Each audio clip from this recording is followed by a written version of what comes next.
A rookie error. I started the wrong stream. Started number 5, session at number 5. So hopefully we don't have any problems. I'm probably gonna have to sort that out in the back end. All right, so we're just waiting for people to join. And what I will do, I'm gonna play a short video while we wait, which goes for about a minute. And then I'm gonna get MITA PARMAR out here in 1 minute. All right, let's play this.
That was Brett's daughter, the beautiful Holly. So we're raising money for Rett syndrome and Angelman syndrome.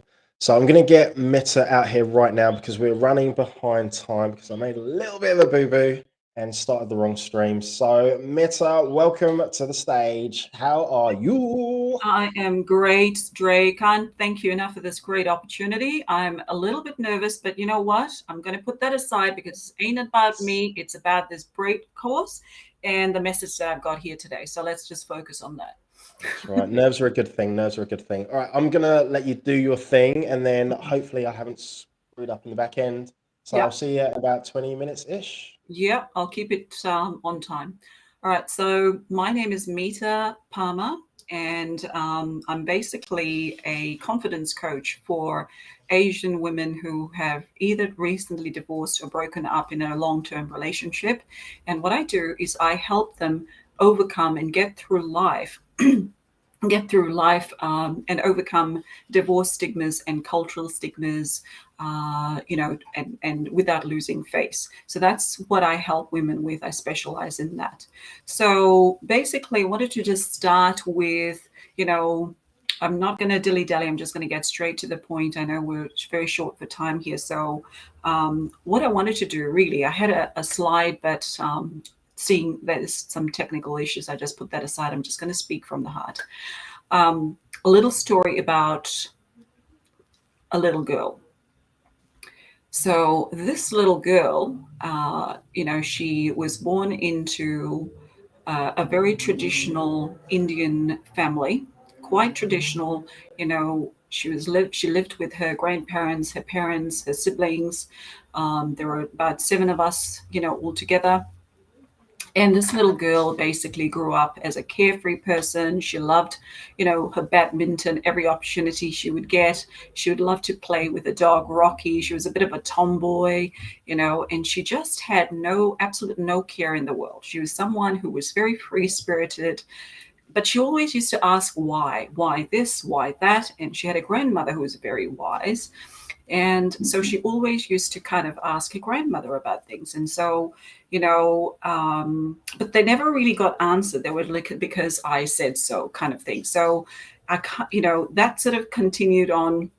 And she just basically, she was so into helping her parents and pleasing her parents. Her parents were her world. Her parents were her entire world.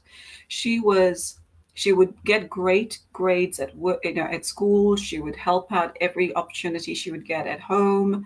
She would do anything that her mom would tell her to do. She would love to see the smile on her dad's face. just someone who was very happy, just seeing her parents very happy. So she grew up feeling that that was what she was supposed to do. She actually just felt that her whole world was actually revolving around her parents, only she didn't realize it at the time. But as she grew older and she became a teenager, and then later on, she grew into her 20s, and eventually, it came time for her to settle down. So basically, along comes this guy, and they like each other, and they have a quick semi-arranged marriage within 10 days of meeting.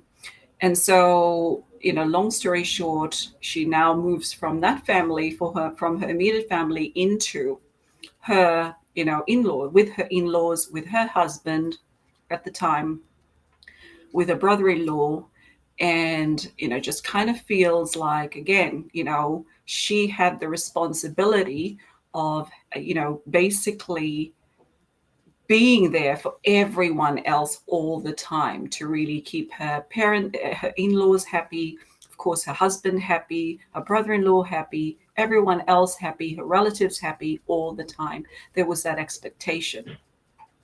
But in the process of doing that, what had happened was the more she gave of herself, the more was wanted on the receiving end. There was more to receive, and there wasn't so much of a reciprocity. There was a lot of giving, and not much receiving.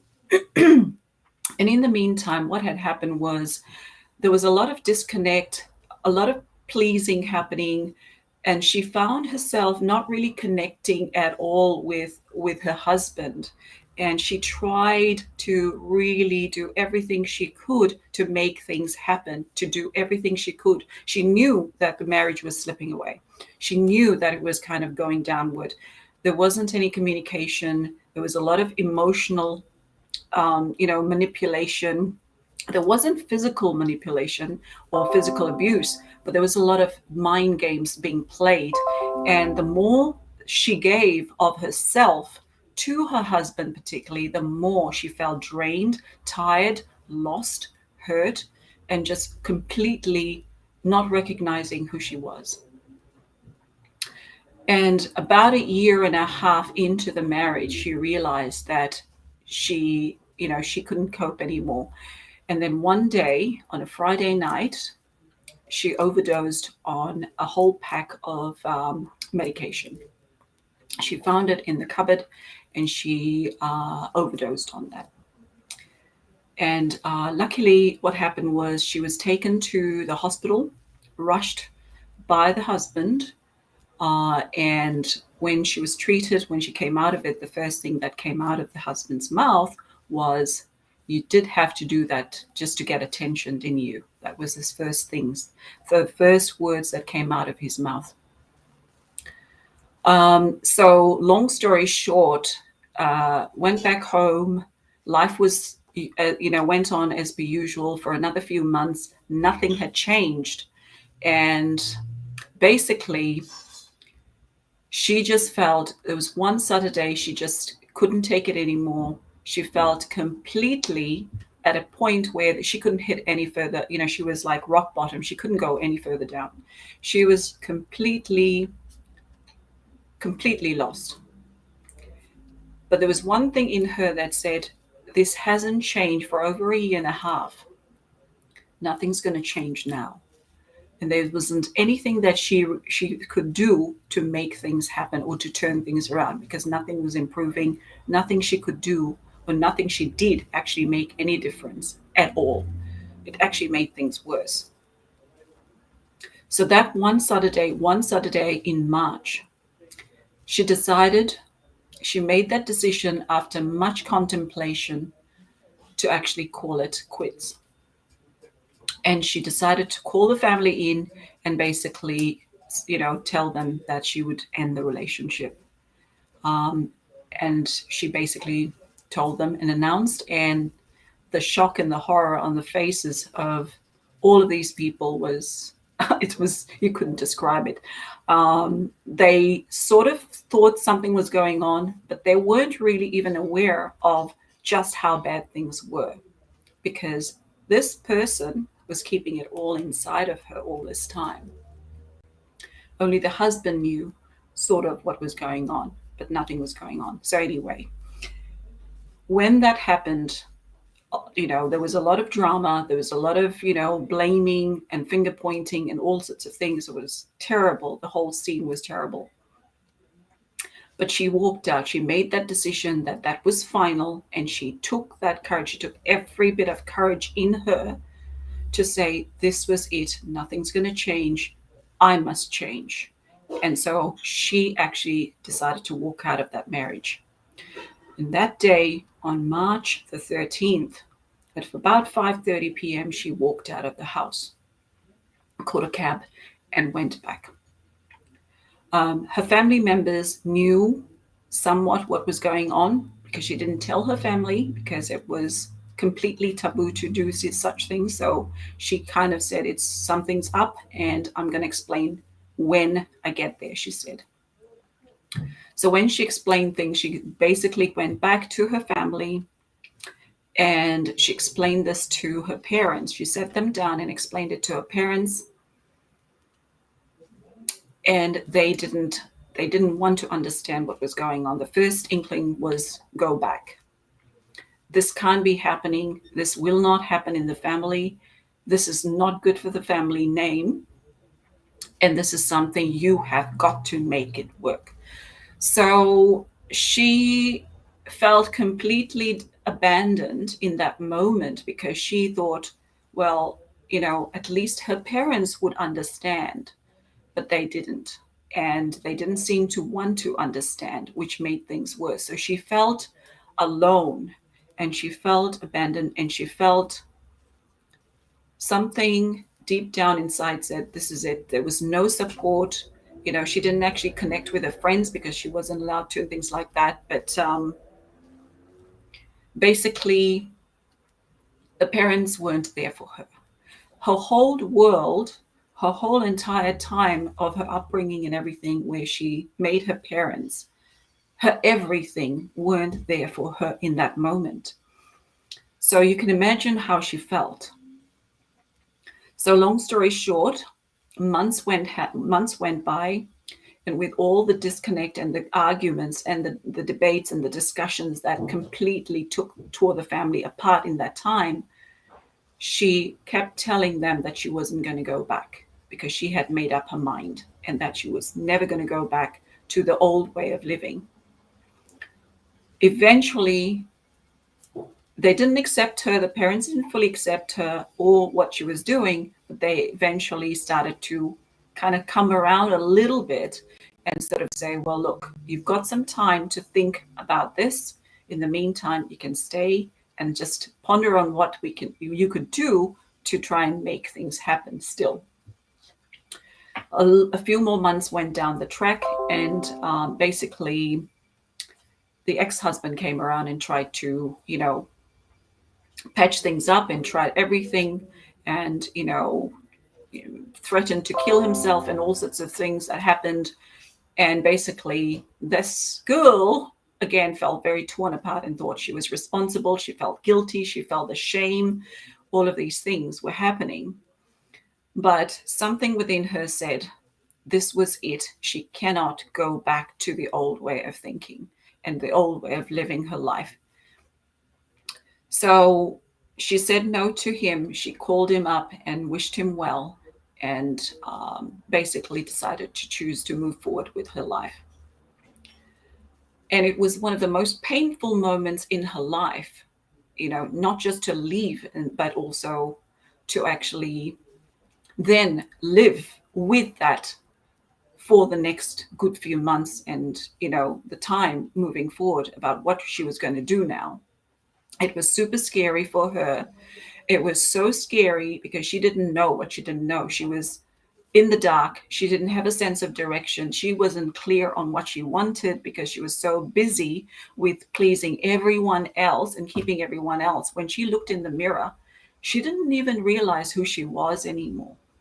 She was completely this other person staring back, and she thought, who is this person? I don't even know.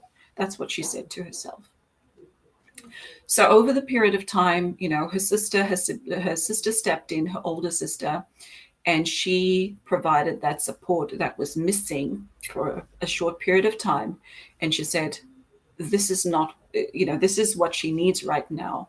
So luckily, she took me under her wing for about a month, and there was a lot of healing that happened. I didn't have anyone else to turn to. So basically my sister was there, and there was a lot of healing that happened. And in that time, she noticed that I was completely broken. I couldn't even look people in the eye and talk straight about things, just generally. I was laughing, but I wasn't smiling. When I smiled, my eyes weren't smiling. Her eyes weren't smiling. And so, over a period of time and being surrounded by people, her husband, my brother-in-law, my sister, and her friends, and basically tried to keep her very, very, in a state where it was a lot more positive. And I got, it got a little bit better, a little bit better. And then one day she introduced her to Tony Robbins' personal development tapes. There were about 35 of these, these tapes that she had. And she said, listen to them. You've got some time, take some time out. You can take a whole week just to listen, take your time with it. And so she did. And things started to, make a bit more sense. And, that whole thinking started to change. And that was the beginning of her personal development journey, actually, is when she started to sort of, the answers of the why that she was looking for all this time, she finally started getting them. She started to delve deeper into this thing. And long story short, she started actually attending courses, doing things, and reading books, going to seminars, watching workshops and things like that to really get a better understanding really of who she was at the end of the day. Now, the thing was, she made the decision and then she took the steps, even though it was super difficult at the time, but she did it. And then she basically did something, to move her forward to basically eventually get to where she is today. So long story short, years later, she's in a happier place. She's in a happier place. She's never been stronger, and she's got her things into perspective. She knows what she wants. She knows who she is. She knows her flaws. She knows everything about, her, what's and all, everything. And she is someone who is embracing every element of herself, something she never used to do because she never really took the time to do that for herself. But what she realized in doing that was that she also gave permission for other people to do it. She was, in being selfish, she was actually helping other people to think about what they want as well. So, it basically evolved into something greater. And then, the whole story was about her evolving into something so much more powerful than she ever imagined. There was so much stuff inside of her that wasn't expressed, that wasn't, nurtured, that wasn't acknowledged. But one thing she did realize was that she was fully responsible for this. She was fully accountable for this. And that was what made all the difference, because she took ownership for the first time. Instead of playing a victim and why me, and why did this happen to me? Why did I have to marry this person? And, why did I have to end up with that family and this family? And why I had to get through all of this? She actually started thanking, herself for stepping up and really realizing that she was actually controlling it. And the good news is that she can actually create something that she wanted now, because she was aware of what was going on.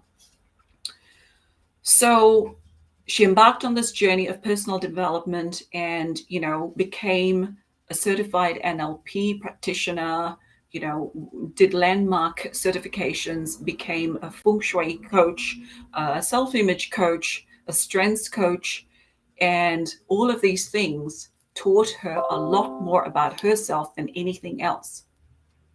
And she eventually decided that she was going to help other women who were in the same shoes as her to fast track the process of getting out of that situation a lot sooner and becoming and living their best life. So in case you probably haven't wondered, this little girl obviously was me. And life hasn't been the same. It has been amazing. It has been full of support and challenge, which is the essence of love. And it has been a whole amazing journey of discovery, of self-discovery. So on the topic of how to overcome cultural stigmas and unleashing your authentic self, you know, it is about you know, when you come across cultural stigmas like I did, and when you come across family expectations and things like that, I think what it matters, it doesn't really ultimately matter who says what. It doesn't matter what the community says, what your in-laws said, what your brother, ex-husband said, or a partner said. They did what they could in that time and to the best of their ability and the best way they knew how. What you can control is what you do with it. It's your choice. So, you know, I've just got some quick takeaways of what I learned from this. And this was to, you know, that basically, you know, there are 10 things that I would like to share with anyone who's in the situation, who's listening and feels stuck and feels that there's no way out. And where do I start? I'll just go through this real quick because I'm very conscious of the time. But this is actually using the Kaizen method, which is a Japanese philosophy, which is talking about continuous improvement. It is about self-improvement. And the first tip is to actually just jot down. What helped me through this journey was to actually just write whatever came to me and just write my thoughts, even if I didn't believe it. Write them down, you know, have appreciation for what's working for you, what's not working for you, what you're grateful for. You know, write everything down and really connect with the emotions. I've heard a lot of speakers actually talk about, you know, connecting and talking about journaling. It is really powerful. It's simple and people often underestimate it, but it's super powerful. So connect with the emotions. That's the main thing. If the tears shed down, let it be. Just keep writing. That's healing in itself. Number 2, surrender. Surrender that the past is just that. You know, the past is the past and that's where it belongs. Know that and realize that that is there, but don't attach yourself to it. Realize that, you know, letting go of the past. And here's the thing, what's done is done, but actually, see, there's the past, the present, the future. The past is done. The future you can't control, you can't predict. But the future is determined on what you do in the now. It is the now that is the most powerful state you can ever be in to actually then determine what's going to happen in the future. So it makes sense to actually stay in the now and make the now your best now ever. Now is the best now ever. Okay, so that was number 2. Number 3, get comfortable with being in your own company. A lot of us in this day and age, we get so caught up with, you know, social media, this and that, and there's a lot of noise out there. And before you know it, we kind of put that aside and all of this stuff we take on board. What we want to do is take some or schedule some me time and get really comfortable with your company without your cell phone next to you. Stay in a room or somewhere or sit underneath a beautiful tree or whatever it is that you want to connect with and really get in touch with you. Just be in that stillness and you'll find that a lot of stuff comes up automatically within you, just listening to yourself, just being quiet in that moment. So, and enjoy your own company, you know, don't feel the need that you need to have another person to validate your existence. You are that person who's going to do it for you. So just get very comfortable. It's going to become second nature very, very soon. Number 4, you know, basically hang hang around very empowering people. Have your own support group. Hang around people who uplift you, who are empowering. They say that you are the sum of the company you keep, and it's not just limited to 5 people. As many people as you want to, and whatever you fancy. Do everything you can to actually find your group, find your support system, and attract that into your life, and be part of that, participate. Number 5, become a sponge. Every single person on this planet that you come across and will come across has a message. Look at it from that perspective, and you will find the golden nuggets. Even if you think initially that they don't have anything to say to you, every person has a message, at least one message. Pay attention to that and just grow and learn. And you will find that the growth will just go exponential. It's just, just observe and take on board what it is that you're learning from that. Number 6, be gentle with everyone, including yourself. Be kind to yourself. Say good things about yourself. There's this tall poppy syndrome thing that's going around where we have to be something other than, brilliant. Why? Why not be brilliant? There's room for everybody.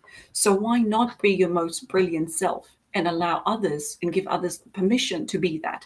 So be gentle. The words, how you come across, you can still say no, but do it respectfully. Number 7, journaling. The best time to do journaling is just before bed. You can take or schedule some time and really focus on the attitude of being grateful, of gratitude. There are 2 types of gratitude. There's one that's shallow, and that's very surface level, which is being grateful when things go well for you. That's great, but there's not much learning in that. The real gratitude comes when someone actually challenges you, and they might even appear to push your buttons, but they're challenging you, and then you choose to ask what you're learning from that. That's where the gratitude is. And when you feel that level of gratitude, that is the essence of deep gratitude. So feel that, get in touch with that. Everything will grow, help you grow, and make you, that better self. Number 8, mindful listening. Be a better listener. So mindful listening is being present. It's all about being in the present moment. There's nowhere else to be. So you might as well be in the present moment and be there with that person. If you're talking to that person, be there. If you're talking to your partner, be there. So that's the most powerful state. Mindful listening. Less talking, more listening and observing. Number 9, become open-minded and embrace change. A lot of us don't like change because it's uncomfortable, but that's the very point. Uncomfortable is where the growth happens. It's right at the border of discomfort, and you coming out of that is where that growth is the most. This is where pushing yourself out of that and coming out of your shell, embracing change, making change your best friend is the best thing we can do for ourselves for growth. So be open to it. Know that it's a constant. Know that it's a natural, and that it is a necessity for growth. Number 10, lead with your heart. Leading with your heart meaning, it doesn't mean impulsive. Leading with your heart is the most powerful state to be with. When you close your eyes and listen, and just listen to where things are coming from. The answers are there. Everything that you ever need will come from that state, and you'll know. But the voice is there. It's just tiny little voice, and we shut it down with all sorts of white noise and everything. Just listen to it. It's always been there. We just haven't tuned to listening to it. That's the main thing. Listen to your heart. Operate with the heart, the best and the most powerful state to be in. And check in with yourself and ask one question. How is this empowering me or serving me and others? If this is moving you forward, you're headed in the right direction. You'll know it. And with time, the more you do, the more you'll become second nature. So those are the top 10. I guess that's pretty much it, Ray. I've got other things, but I'm just going to cut it short. But those are the top 10 things I've got to share with you. Amazing. Love that. So, how can people get hold of you? What's the best way? I think Facebook is the best way. MITAJPalmer.com. MITA Palmer on Facebook. There's not too many of those that name there, so you'll find me. And just DM me if you like. If you want to reach out or know someone who is in the situation that is quiet, is a bit shy, let them know, and then it's their choice to reach out.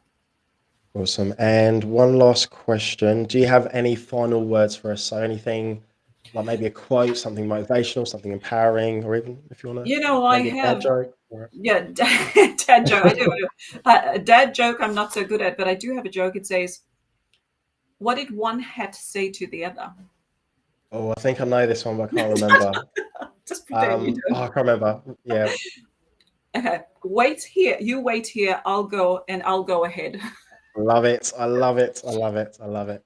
MITA, yeah, sorry to cut the time short. That was my fault from pressing the wrong Yeah. string. No, Just that's all want to right. say, just want to go on. I've just got one more thing to share, and it's actually an opportunity that I wanted to throw in because of this deal, but I've been working on it. Just real quick, I'm offering a $15,000 offer to the first 5 lucky women who are in the situation, who want to really step up and are ready to change their lives in this regard, who are facing cultural stigmas and are feeling overwhelmed, depressed, just feeling lost and all over the place, and they're just struggling with anxiety and just don't know where to go.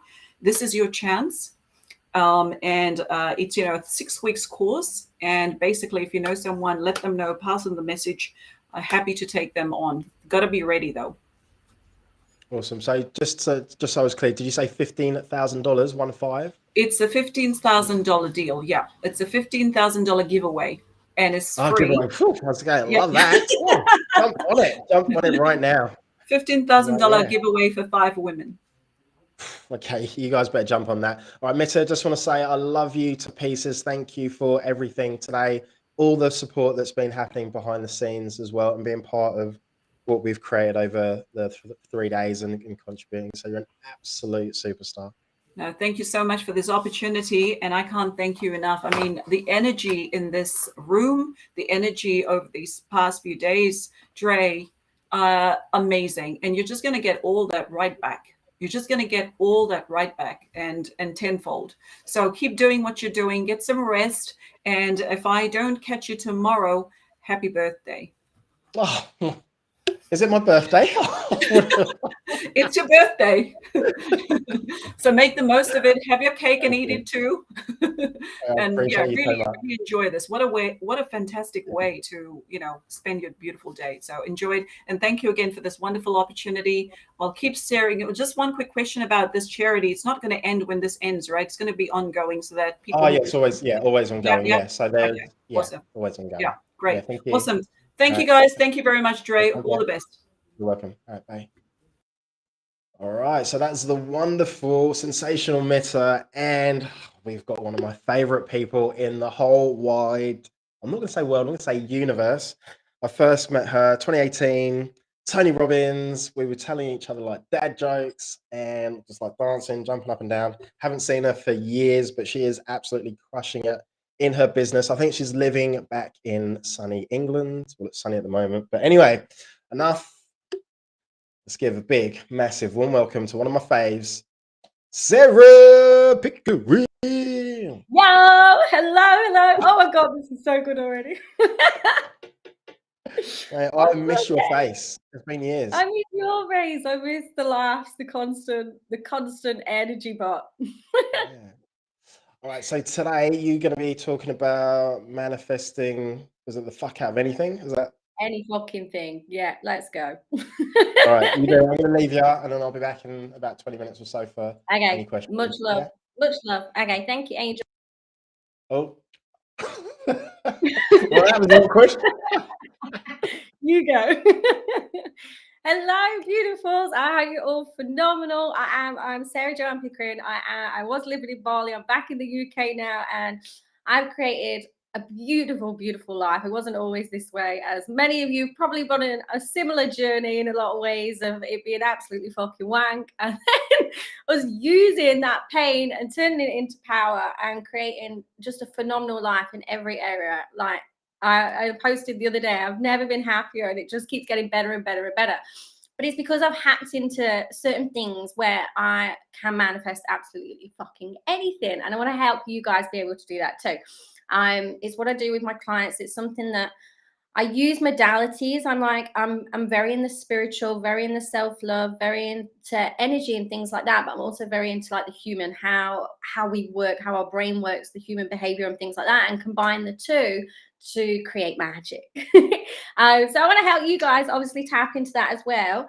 Firstly, I want to share like what is manifesting for anybody that's maybe not completely sure or just wants a bit more clarity. Now, if you're wanting the science definition, I am not your woman. I'm so much more about the fun and the energy and just the belief systems of what we channel through. I believe manifesting is really getting clarity on exactly what it is that you want and desire from from your core, even if it's a surface level or a deep want, and then creating it into your reality. If you look at everything into the world, there are people that obviously don't believe in manifesting and are maybe doubtful, and you might be as well, that certain things don't exist or it's not that easy, or these limiting beliefs of like, you can't just do it that way, you've got to work to get there, you've got to take action to get there. Yeah, all good. But at the same time, if you actually look around into the world, everything is fucking magic, right? I'm always like, we've got fingers, we've got toes, like nature, you've got the sun, you've got the moon, you've got the stars, you've got the trees, you've got the birds, the animals, everything is fucking nuts. Like we come out of a woman's womb and extra, right? And so it's all fucking weird. So, and magical. So of course we can manifest things. Of course it doesn't have to be the logical response. Like we don't always need to know the how. We just need to get really fucking clear on what we want. Like, but most people hold themselves back because of conditioning, because of, things that have been passed down from the different generations, from the heritage, like, yes, but blah, blah, blah, that's bullshit. Do they have the lives that you want? Have they achieved what they desire? If not, then maybe don't listen, right? Listen to someone that has. And so what you want to tap into is you want to tap into being able to give your brain direction. We have a reticular activating system, your RAS, right? Where if we direct it, we can get there. And if we give it enough energy and give our brain like that opportunity to have that clarity, then we can get there, we can create it. It's like if I say to you, do not think of pink monkeys, your brain is going to think of a pink monkey or pink monkeys, right? Your brain doesn't hear don't. So where you're focusing your energy on, because your brain can only take in so much information, you're going to start seeing the things that you tell yourself to see. So it's like having that clarity. Otherwise, it's like flying a plane. And what most people do is they don't give themselves direction. And eventually they crash. It's just flying around and flying around. Eventually you run out of fuel and you crash. Instead, give yourself a destination. Give yourself a place of where you're going. And how I help my clients with manifesting even greater things is we get really, really clear on where you're at, point A. And then we get really, really clear on where you want to be, point B, in every area of your life. I personally use the Wheel of Life, thanks to Tony Robbins, where I met Dre. And we get really clear on where you're at, where you want to be. And then we look at what's stopping you from getting there. What are the blocks? What are the limiting beliefs? And then we completely reframe them. What do you want them to be? Because most people are living in the past and using the past as their way of livelihood for the future, when what we want to do is we want to live 95% in potential, not 95% in the past, right? We want to live in the potential, not the past. And so what we do is we recreate new beliefs that serve you to your highest good. And some people feel a bit uncomfortable with it because they're like, isn't that fake? Isn't that like not legit? And I'm always like, do you know what? No. Do you know why? Because if that is your desire, that is your highest self and your core telling you what you're meant for. So of course you can tap into those beliefs now. Of course you can tap into your desires now. You can recreate your narrative. Every moment is an opportunity for you to write your story, to write your book. It is your life. It is your manifestation. Stop giving a fuck what everybody else thinks and focus on what you think. Because I guarantee when we're on our deathbeds, we're not going to be like, oh, I'm so happy I took notice of what blah, blah, blah was saying. I'm so happy that I held myself back because la, la, la, I was scared of this judgment. I was scared of this. No, right? We're going to be like, I'm so proud of myself for doing this, this, and this. Where usually things that are outside of our comfort zone, usually things that like we've just got to call, like, and I always say, like, what is it that you desire? What is it that you want ultimately? Because I don't desire becoming a jockey, right? So I know it's not meant for me, but I desire certain things that keep coming back, into my energy. And I'm like, yes, okay, that's what I'm meant for. So I can tell myself that it's already happened, that it's already here. I can journal as if, like, I'm so happy and grateful now that la, la, la, la, la. And it's all the things that I already desire, right? So what I also help with my clients is we do like a subconscious activation. So when we get really clear on what it is that they want, then what I say is, imagine you're already in that life, in all those areas that you want: career, money, business, your health, your relationships. Like, imagine you're already in that, a 10 for you. Like, what would be absolutely phenomenal, mind-blowing for you if you knew everything could happen the way you wanted to, in the most phenomenal, mind-blowing way. If you had all the self-love in the world, if you knew exactly how to manifest, what would a 10 look like to you in all these areas? And then imagine you're actually living it. Imagine you're already in it, not just for a visualization purpose, but because then what we do is we say, okay, imagine you're already there. Then what would you want? Then what would you want? Then what would you want? Then what would you want? And you allow your brain to go to the highest capacity that it possibly can. Because what that does is then teaches your brain to go as far as you possibly can. And those things that first seemed like huge and absolutely massive and impossible initially seem so much closer, because you've gone as far as you can possibly go to your capacity with where you're wanting to go, right? So then you're like bringing it back, and you come back to, well, what's stopping me? What's blocking me? And we look at reframing that. And that is one of the simplest ways that we can manifest and speed up the process. I believe in doing subconscious activations as well. I create things with my clients where I'm like, yeah, okay, so we want this, this, this, and this. And we create a personalized activation that you can tap into regularly. So then you just speed up the process. A lot of people are like working with the 5% of the conscious mind. So they're working with willpower. They're wondering why they're taking 2 steps forward and 1 step back, and everything feels hard and everything feels like effort. And I'm like, I live an easy, effortless life. Things just keep getting better. I'm like, I tap into the universe every day in a way that I'm like, universe, show me how good it could get. Just show me how good it could get. And it just keeps getting better and better and better. Does that mean I experience not good times? Of course, we're all human. But in my current, because of my self-talk and because of like what I've reprogrammed my mind to think and believe that everything's always happening for me, everything's happening for my highest good, everything is manifested to me with divine timing in the way that I'm meant for it, right? And so I'm never fucking disappointed, because I know everything always happens for a beautiful fucking reason, even when it's shit, because I've turned all my shit into the most phenomenal things. If I hadn't have been through that shit, I wouldn't be doing what I'm doing now. So I know even when I'm going through the shit, it is serving me for some higher force that maybe I'm not aware of yet. And that's what we play with. The thing is, we didn't come here to not have fucking fun, right? I teach fun all day, every day, because like 100 years ago, were you worried about this, this, and this? No, because you weren't here, right?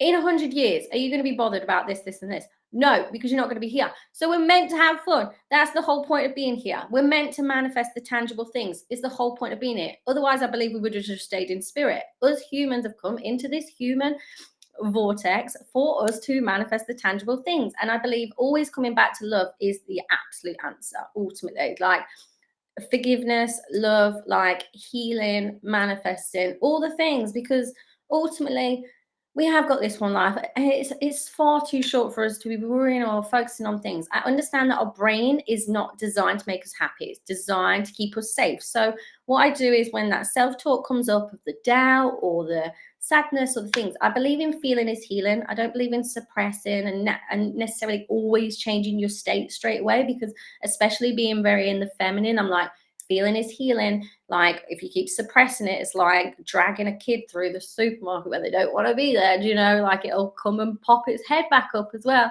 So I'm like, feeling is healing. Allow yourself to process the feelings and the emotions so they go through, like you move through them so much faster, right? And then you move into the fact that everything you want to manifest is because you want to feel a feeling. Under everything you ever desire is because it's going to make you feel X, Y, Z under the bonnet, ultimately. And guess what emotions you have access to right now? You already have access to the emotions that thing will give you. So you can tap into feeling that right now. And that actually will speed up the process, do you know? So it's reverse engineering. A lot of people live for when I achieve this, then da da da da. When I feel this, da da da da da. When I la la la la la bullshit, right? You get the opportunity to do it now. I'm like, everybody go write a fucking bucket list and go start ticking them off now. Not when I have the money or when I have the time or when. Now is the time. All we ever have is the present moment. Like, go do something for your higher self. Go do something for your family. Like, we have the 6 core human needs, and the 2 core needs of the spirit is growth and contribution. So tap into that. If anybody's ever feeling depressed or anxious or things like that, it's because they're not literally contributing or growing in some form in their life or in all areas of the life. So I'm like, get specific about what you want. If you had this, where I use quality questions as well. Quality questions are literally the answer to more or less everything, because if you ask quality questions, you're going to get quality answers. Again, another beautiful Tony Robbins teacher. Without Tony Robbins, I wouldn't be alive, by the way. Like, I was very yeah, not in a good place, and that he really did change my life. So quality questions are ultimately like asking, if I already had all the finances, what would I do? If I already had all of the time, what would I do? If I already had a phenomenal relationship or love or whatever it is, what would I do? Do you know? And you can manifest specific people, you can manifest specific things, you can manifest specific opportunities. Or you can also be open. You can be like, it's either this or something better, right? It's either this or something better. I'm getting experiences. I'm getting everything that's flowing into my life consistently. And it just keeps getting better and better and better. Your self-talk is what creates your reality, right? Your self-talk is what creates your reality. Do I believe you can manifest things even when you're in a shit negative place? Yeah, I do all the time. Even when I'm in a shit place, I still manifest at least 10 to 20 things every single day in a beautiful way, and mind-blowing. I'm just like, how does this happen? But it keeps it so much fun. Things don't always happen the way I want it to, but they're not necessarily meant to, because if everything happened exactly as you wanted it to every minute of every day, you would become fucking bored.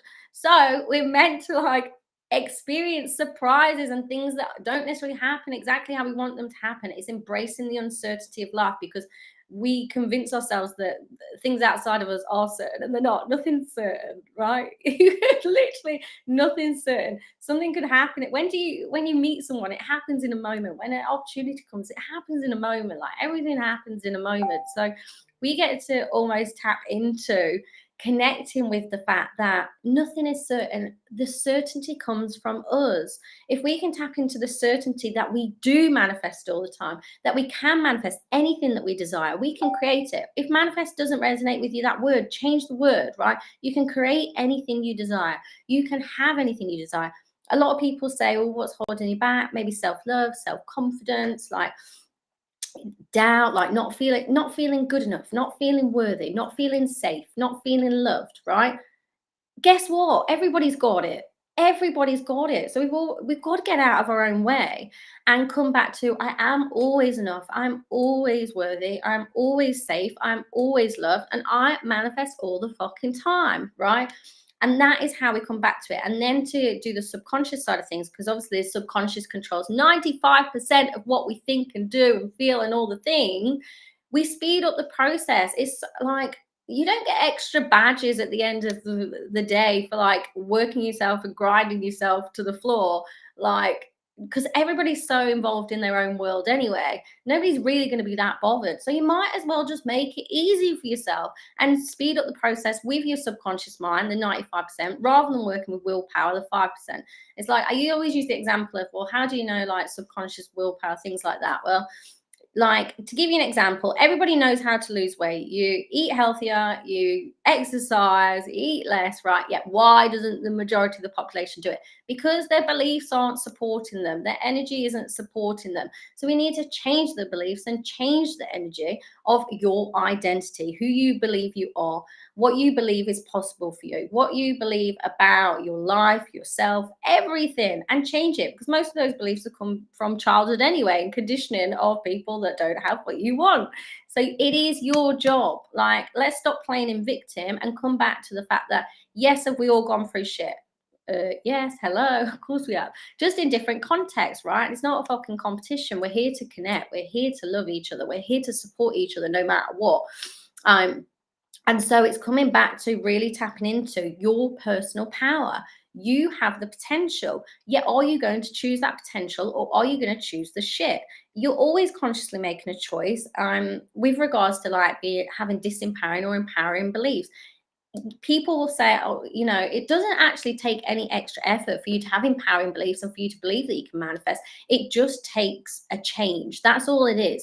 It's just like some people are like, it's hard, it's hard. This isn't hard. Like, life isn't hard. Like, compared to what it used to be, where we were living in wars and, you know, like, and certain things that were really, really shit. It isn't hard. It's just that we tell ourselves it is. So then, of course, it is. I never use the word hard. I'm like, things are a challenge, because then that tells my brain that there is a solution. There is a solution. I change my language. I don't ever say the word C-A-N-T, can't, not the rude one.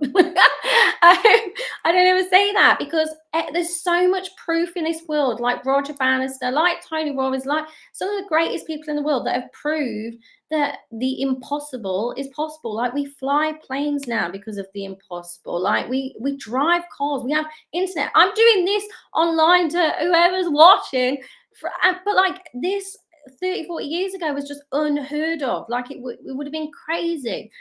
That's why can't doesn't exist in my world, and I don't feel like it needs to exist in anybody's world, because ultimately you're just setting yourself up for an energetic block, rather than being like, well, how can I, if I was to do this, if I was to create this, how can I? And even before the how, it's like, well, what do you want and why do you want it? You know, I always think if we've got a big enough driver, we'll find a way, right? Because it's a bit savage, but sometimes I ask my clients or like potential people in different ways, like, if you had to create this in this time frame and it was life or death, what would you do? And it's savage because it's not life or death, but you give your brain a way of actually acknowledging, well, actually, if it was life or death, well, I would do this, this, and this. Are you doing it? No. So I'm like, I always come back to my 80-year-old self as well. I'm like, what would my 80-year-old self say or do in this scenario? And she always says, crack on and crack a smile. Because I believe in creating results. I believe in having the best life ever. I believe in like designing it in a way that feels good, that feels beautiful, that feels absolutely expansive and amazing. And some people just want to get to the results because they want to have a feeling, right? Maybe they don't feel good enough and they need to prove something or whatever. But I'm like, I want to get to the results but I want to have a ton of fucking fun on the way as well. Otherwise, what is the point? What are we here for if we're not going to have fun?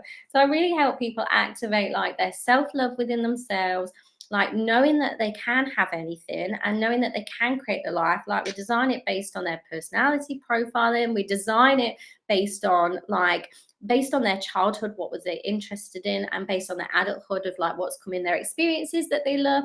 We base it on like, if anything was possible, and you can bring it all in, like literally you can order it as if you're going to a restaurant and be like, you can pick anything. This is life, is your buffet, right? You have a buffet to life, and you don't have to be scared about wanting too much or not being able to do it, because you're literally, if you retrain your brain will catch up. It has to. If you retrain the subconscious, it has to, because you will never make yourself a liar. So if you're telling yourself shit, you're going to believe, you're not going to make yourself a liar. But if you tell yourself the good, and it literally can change within a few days and weeks, by the way. Like, I have manifested the most phenomenal things within moments of making a decision, within days, within weeks maximum. Like, I've helped my clients manifest like the loves of their life that they're still with now and celebrating. And people with specific names as well, right? Even first and second names. Like, you think it's crazy, but it's available.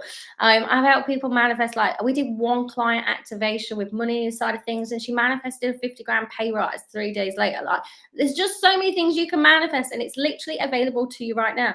We just have to become an energetic match. We have to get clear on what it is we want. We have to clear out any blocks, because we're always moving away from pain and towards pleasure. So we want to create so much pleasure around that we want. Of course, we're going to move into it. Of course, it's going to be a pull, not a push, right? I'm all about tapping into how can we make it a pull, not a push, and make it super, super fun along the way, because nothing's guaranteed. So you might as well have a good time whilst you're doing it, because otherwise it's going to feel harder and not as sustainable if you don't. So it's like tapping into your gifts, tapping into your desires, tapping into that you really that if you could see anything, what would you do? What would you have? Like, and just keep asking that question until you get your answers. Like, sit with yourself for a day, like get pieces of paper out, light candles, play music, get the colors out, like have fun and be like, if I was to design my life and I could experience absolutely anything, what would I do? What would be on my bucket list? How would my business or my career look? What would a relationship look like to me if I could have absolutely anything that I desire? And I can tell you from experience that you can literally manifest like everything on your tick list and more that you didn't even know that you needed or wanted, you know, because of your energy. I'm like, when you live your best life, you become magnetic, you become attractive. People want to be around you. People want to listen. People want to just soak you up because it's juicy as fuck, you know? And so just tap into that. And like, if you could have anything, what would it be? And it's not going to come all at once. You don't even want it to, because if you literally wrote down everything that you wanted to manifest and it all came right now, you wouldn't appreciate it. So of course it's got to come in a timeline. So just get in the energy of, I'm getting ready for all my manifestations to come through in a beautiful, phenomenal way, in unexpected ways, in amazing ways, and expected ways. And it just keeps getting better and better and better.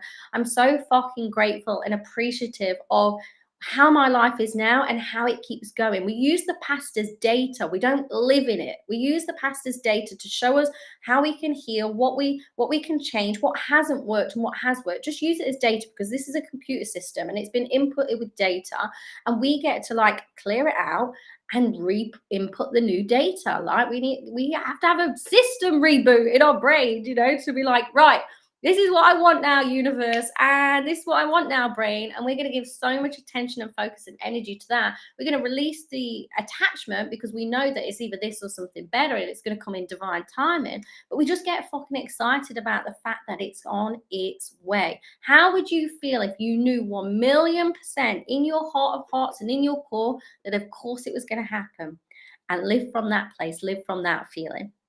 That's what we want to do. That's ultimately, that's what we want to live in.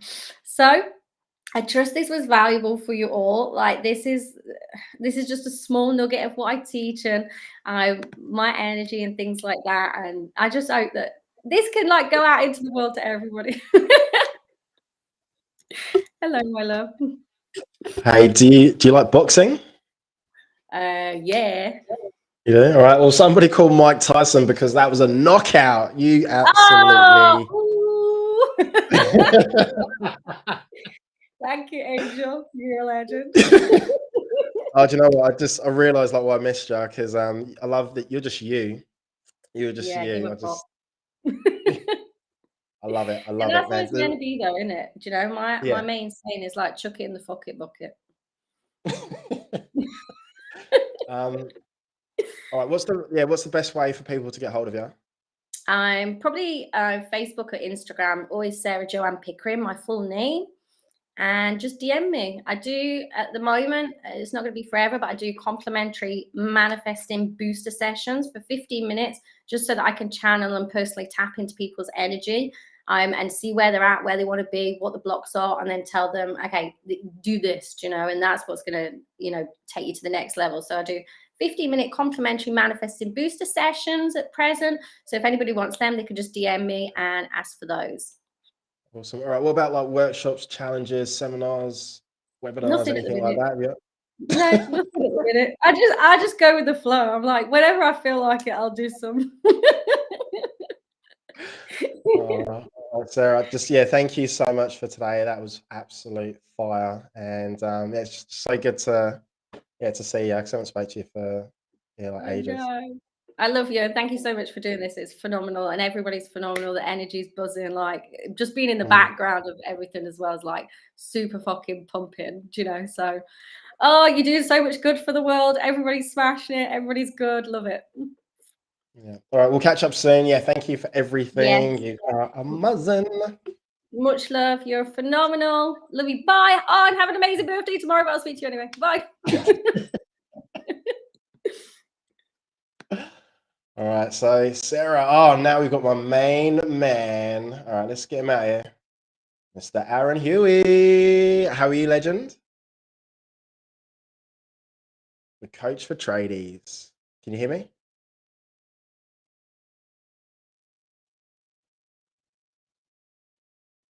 Oh, Aaron, can you hear me? Can you see me? I can't hear anything from you. It's a bit glitchy. All right, let's Aaron, if you can hear me, go down to settings on the computer. It's on the right hand side. So you've got the microphone, the camera, the share screen, and then on the right there's like a bolt. And if you click on that, then it will come up with settings, general, video, audio. And if you click on audio, it will say audio input or audio output. Then you should just be able to change your, it will probably be set at default.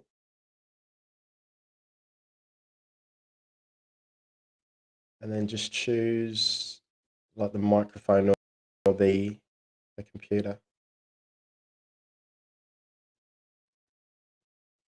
And also with the video as well, you might have to choose the camera for video input. If you can still hear me.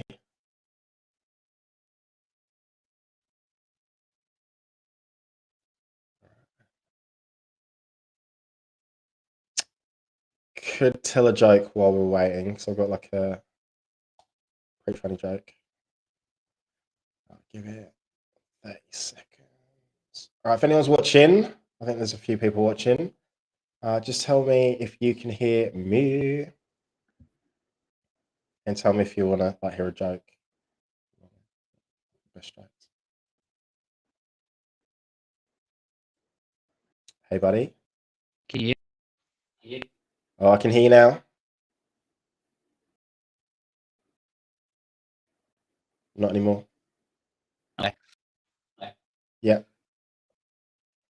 Video coming through. It was all came live. Yeah, that's technology for you. All right, you're kind of frozen on my end.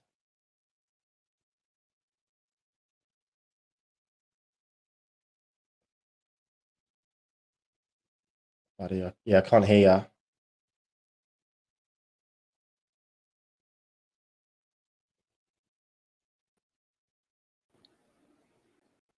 you. Right, yeah, it's saying that your reception or your network or your coverage, your network connection is not too great.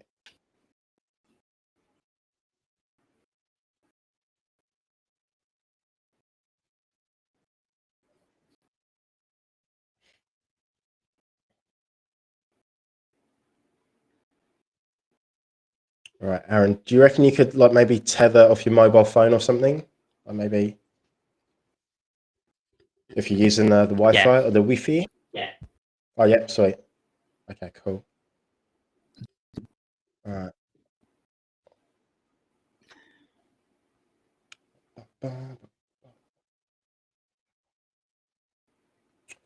All right, so ladies and gentlemen, I just want to say like thank you to everybody that's contributed over and donated over the last like day and a half. It's been incredible. We're over the 5,000 mark. So when I saw just a minute ago, it was like 5,120. I'd love to double that by the end of tomorrow. And yeah, we've got a couple of coaches that are doing 2 sessions. So we've got Leanne Hardinge, we've got Sally Lean, she's done 2 sessions today, and then we've got Christine STOW, who's doing 2 sessions today. Oh, I can hear you. There's a bit of movement. Hey. All right, I am. Oh, it's a bit glitchy. Do you want to? I don't want to waste any more time. Do you want to just see if you can get going, and then I'll jump in on the back end. Yeah, I'll go. If not, then Yeah, it's a bit glitchy. Try say like, "Hey Dre, how are you?" See if.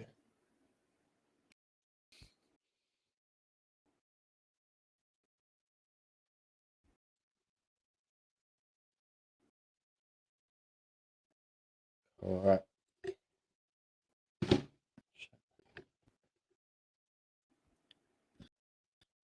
All right. So, Aaron, have you tried both? You tried your phone and you tried your the Wi-Fi or the home internet?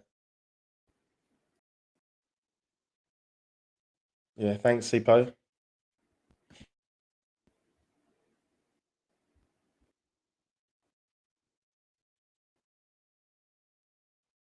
All right, cool. Well, while we wait for Aaron, yes, wait.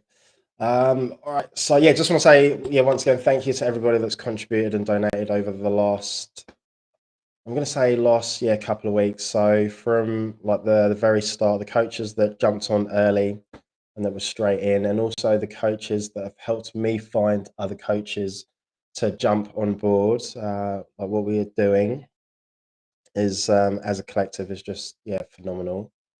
I might just play a quick video while we're just waiting for Aaron. And yeah, this is, I'm going to play pause first. It will go for a couple of minutes, and then we can play like Holly's. Come on, Soph. All around the mulberry bush, the monkey chased the weasel. The monkey patch was all in blood. Goes the weasel. All around the mulberry bush, the monkey chased the weasel. The monkey patch was all in blood. Goes the weasel. Girl. Come on, let me see that. That's right, you need to walk yourself. Gently down the stream. Merrily, merrily, merrily, merrily, life is but a dream. Good girl. Row your boat gently down the stream. Say hi to it. Merrily, merrily, merrily, life is but a dream.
Oh man, like how cute, and like the progress in a couple of years.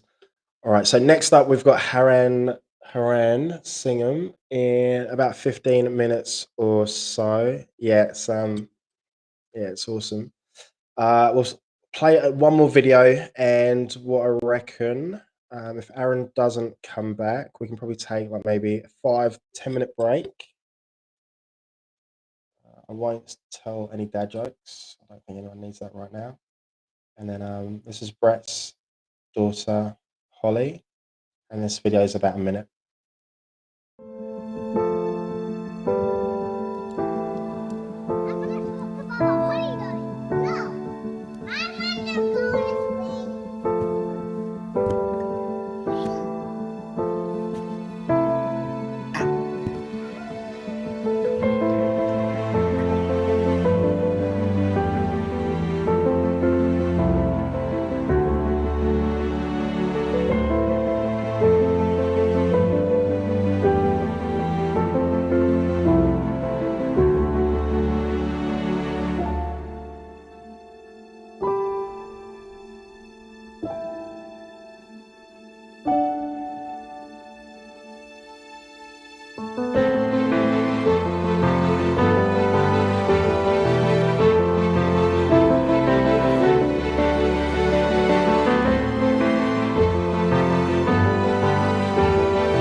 a beautiful family.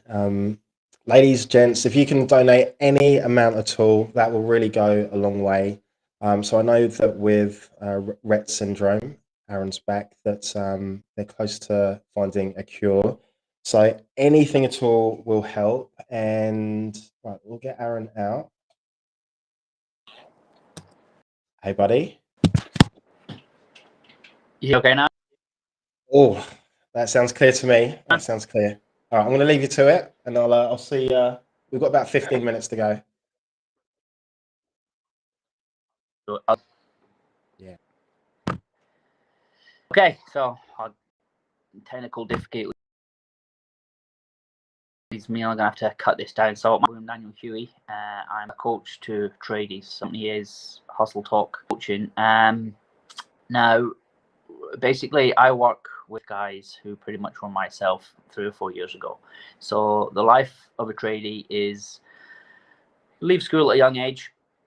9 times out of 10, you either go into a business that father, family, someone who you knew has, and that's where you learn your trade, be it bricky, carpenter, plumber, something, manual labor.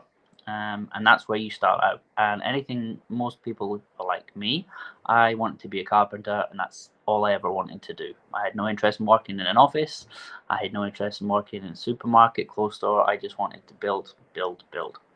And that was pretty much my life from 16 to about 27, 28. Loved what I did. It was long hours. I worked my way up to be from a carpenter to site manager, site foreman. I had a family, was walking away from family, and something just gave in. I just didn't want to do that anymore. The thing about being a tradie, construction worker, is you're up from 5 o'clock in the morning.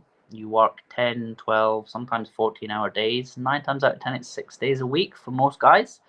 And this is all tradies know. The diet is terrible. The fitness aspects are very limited to just general work. But one thing that we do is they use their bodies 24/7. Their body is a tool.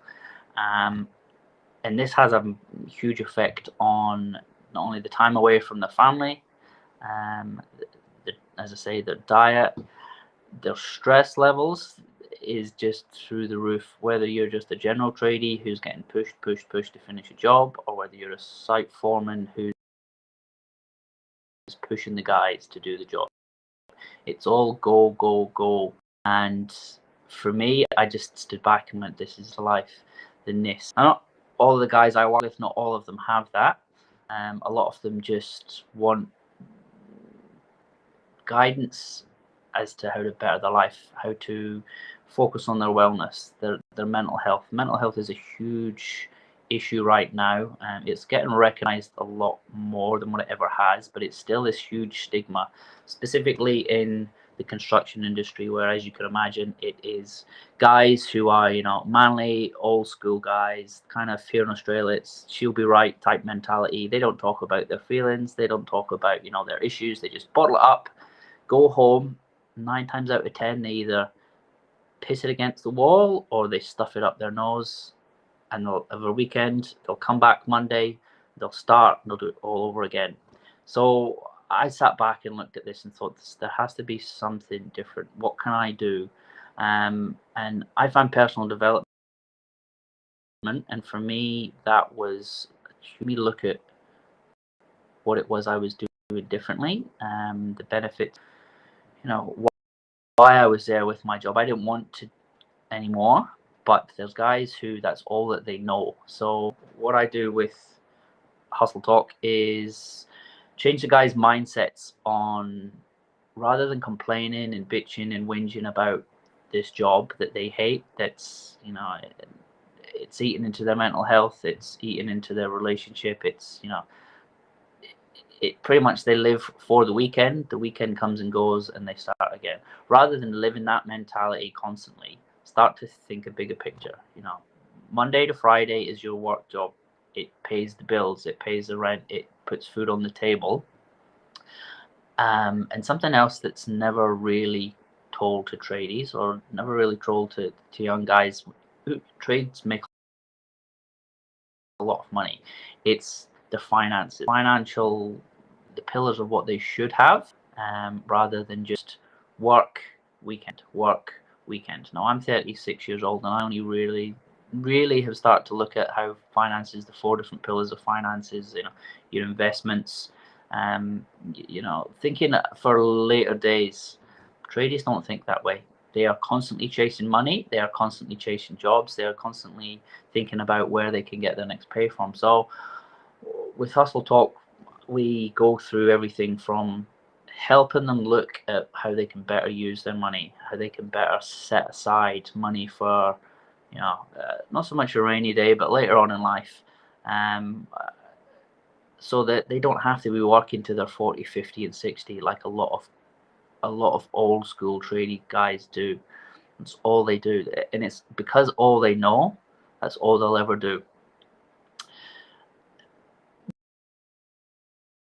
With trades as well, and mental health and suicide is a huge one. So when I looked at what I could do in this industry, there's lots of talk of suicide, anti-suicide, anti-depression talks. You have your Are You Okay Day, you have your mates in construction, and they're all doing amazing work. I think the statistics are, tradesmen are 53% more likely to commit suicide than any other male industry. I think apprentices, like young apprentices, are something like 6 times more likely to commit suicide in the construction industry than any other industry, which is it's unheard of. It's ridiculous. But what I don't see in this industry is helping people progress. I want to, with Hustle Talk, get to these guys, help them improve their wellness, help them improve their mental health, help them improve their emotional health, their relationships at home, help them improve all of that before they get to the stage where they need to pick up the phone and say, I'm about to commit suicide. And it's very, very difficult niche to get to because of that old stigma of she'll be right. The younger guys that we've got coming through, like most things right now, they're a little bit more susceptible to thinking out of the box, which is great, but they're still led by the older guys. So the old guys who have been in the industry since they were 16, 17, it's all they've ever known, and that's all they do. With Hustle Talk, as a coach to tradies, I want to show them that doesn't have to be the way. If you start having a family, you need to start putting family first, because at the end of the day, you're going out the door to put food on the table, and if your mental health isn't right, you come home and you bring that work site stress, anger with you. I've been there, but once you realize that the construction is, yes, it's a job, but just like everything else, that's all it is. It's just a job. You just pay. We need to break out the cycle of guys working 6 days a week, guys who are working 12 hours. The industry right now is falling to pieces, especially here in Australia, due to who were struggling with their mental health before, who were struggling with addictions, who were struggling with a multitude of things about to get worse for them. And with Hustle Talk, we're reaching out to as many as possible. We are getting in front of big sites to start the conversation with the guys of how they improve their wellness, how they improve, like it says above me, happiness. Because at the end of the day, a lot of these guys in the trades, they're not happy. That's one thing I've seen over 20 years of being in the industry. There's a lot of guys who are not happy and they don't know what to do about it. They don't know how to change it because they've never been shown. So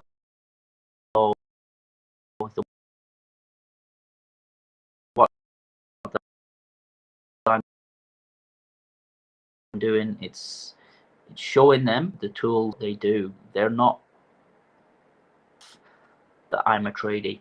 This is their identity, which is what a lot of people do when they get a job, is that's their identity. Tradies really hold on to that. They really take on, they'll ask to do an extra couple of hours just to help out. Yeah, no problem, I'll do that. not only are they putting stress on their relationships at home because they're not there to help their wives or look after the kids, they're putting extra hours on their body, which nobody's going to repay them. As much as their boss can say, you know, do this, we'll give you an extra hours, it never happens. So with Hustle Talk, I am showing them that doesn't have to be the way it used to be. You can enjoy being a construction worker, you can enjoy being a tradie. You don't have to run yourself through the mill to do it. You don't have to bend over backwards. You don't have to miss out on those soccer games with kids. You know, you don't have to be leaving before the sun comes up and coming home as the sun's gone down. It's a job at the end of the day. But construction is a very hard group of guys to get that through. It's as I say, the conversation is changing a lot, which is hugely beneficial, but it needs to be changed a lot more. So if you have a tradie in your life, if you have a dad, brother, even sister, females are coming into the industry and they have been for a while, they're starting to see the downsides to it as well. And it, just let them know it doesn't have to be that way. It doesn't have to be constantly pushing themselves. It's a job at the end of the day, and yeah, I'm here to guide them to, show them that a little bit more consciously, that your body, your relationships, your finances all aren't worth running yourself through the mill on a construction site, where 9 times out of 10, if you were to walk off the site one day, you replace the next. So that was a very quick rundown of what I had, thanks to the technical difficulties, but I just want to throw a light on Jay. I appreciate what you're doing, brother. It's these 3 days, showcasing what everyone else has to offer. So what you is absolutely amazing, brother. So I take my hat off to you. Don't know if there's anything come through because I can't see. Yeah, there is, Legend. I just want to say, thank you. And while you've been talking, it's so I used to work for a construction and engineering company, and the attitude and the mentality. You're right. It'll be all right. And those guys are definitely not the type of guys that are going to show their emotion, because it's all sort of football, rugby league, watching football on a Thursday, drinking beer. And having these sort of conscious conversations is it's tough, man. It's tough. But I know that the younger guys coming through, sorry, I was going to say what you mentioned, the kids that are leaving school and coming through, and they've got a different mindset. But question in here. There was a couple in here. All right, so William had. You probably won't be able to see this on your screen. But what are some metrics men can use to determine if they need help with their mental health? So what are some metrics that men can use to determine if they need help with their mental health?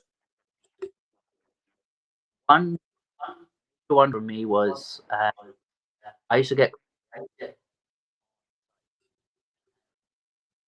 I was small, fiery, everything go off at the littlest thing.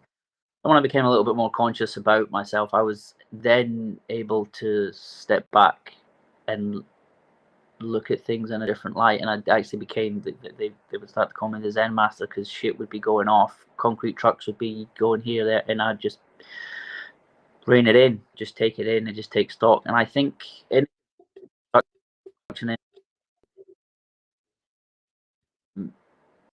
mental health it's the stress about they're getting anxious about it. If they're dreading going in, it starts to take over their life. That's definitely one of them.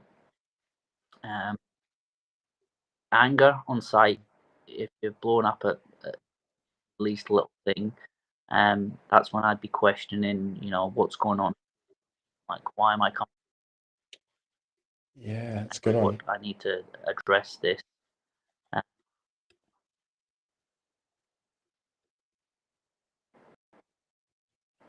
Awesome. Aaron, is there anything? Yeah, so Williams just said, yeah, thanks for wow, thanks for sharing. Yeah, thanks for sharing. Yeah, definitely resonates. Brother, appreciate the question. What's the best way to get hold of you? And do you have any sort of like final words? So, you know, anything like inspiring, maybe a quote or even a dad joke? I love dad jokes. To get in contact with me, Facebook and Instagram, Aaron WE. I am the only one. I haven't found another one yet. So pretty much just Facebook and Instagram and LinkedIn as well. Awesome. Myself and Hustle Talk. I love that. Any final words? Anything that you want to leave us with? Yeah, hustle to happiness. Happiness is a hustle and work on it every day. It's not something that comes easy to a lot of people, but when you put the work in, it's worth it. I love that, mate. Absolutely love that. Right, we're going to have to do like a proper podcast. So when you're, we'll do like a longer one, and we'll talk about some of these topics that you've mentioned. And yeah, hopefully the reception or the coverage will be a lot better by then. Love to, brother. Would absolutely love to. Appreciate you having me on and everything you've done for everyone. Happy birthday for tomorrow when it comes.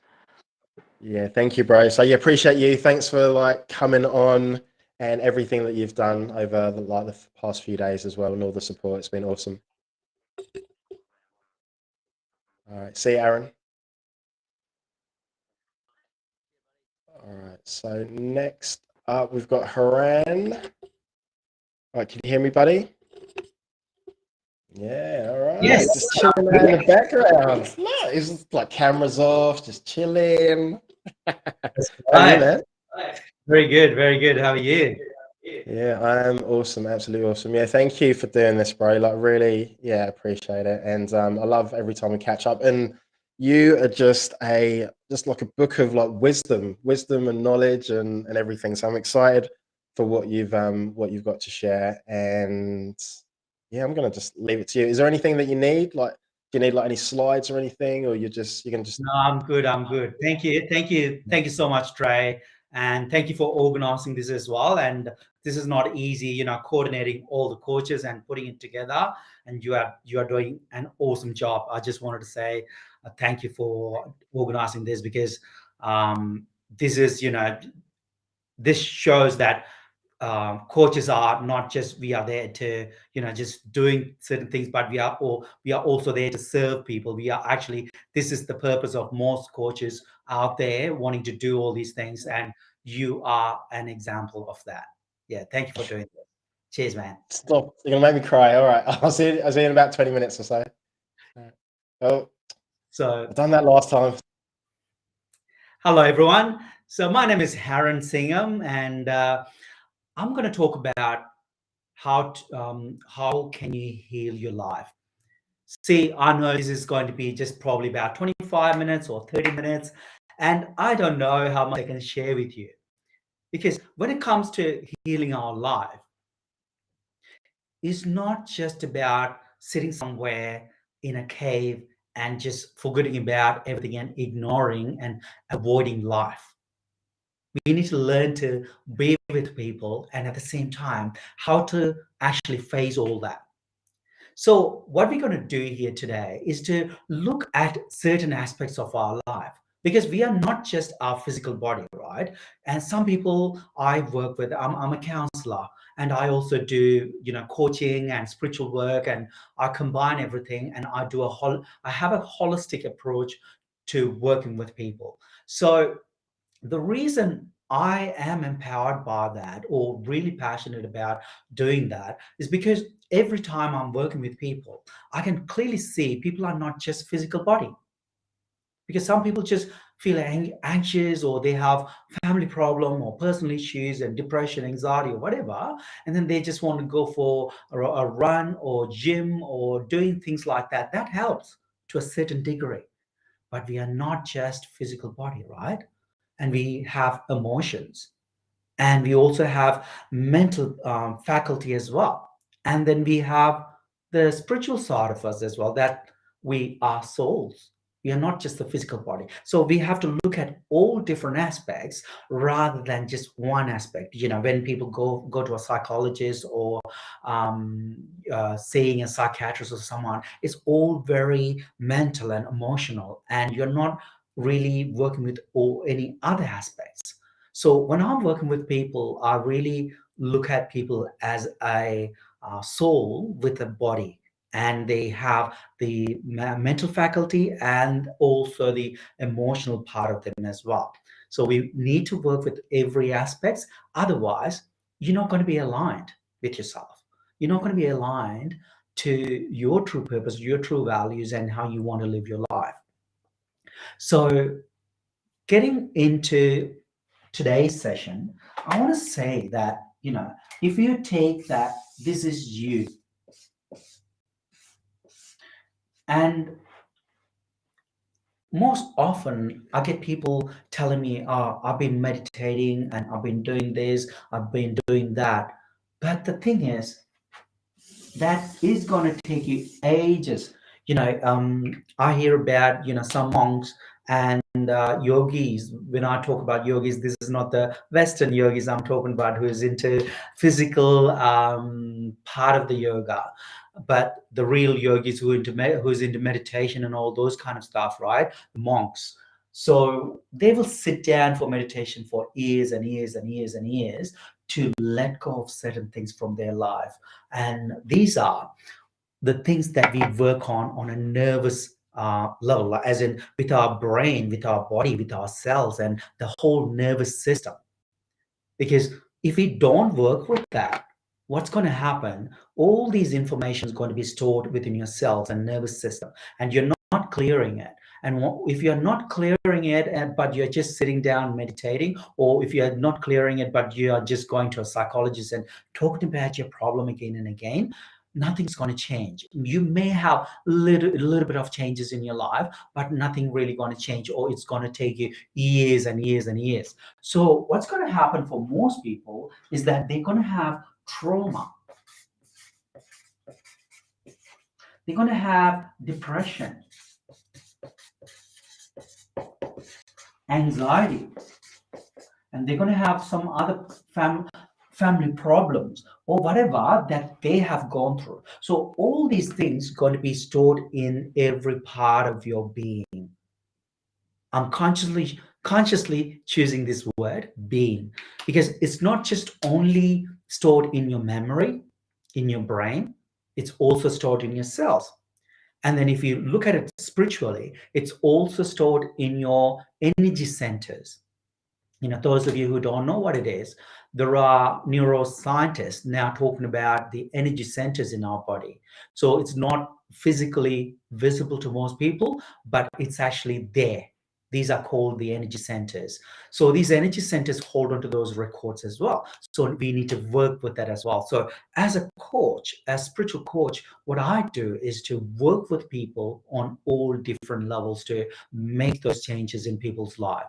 So if you are ignoring every part of you and trying to look at your life from a space where you think, oh, I can ignore it and keep continuing with my life, it's going to be very difficult.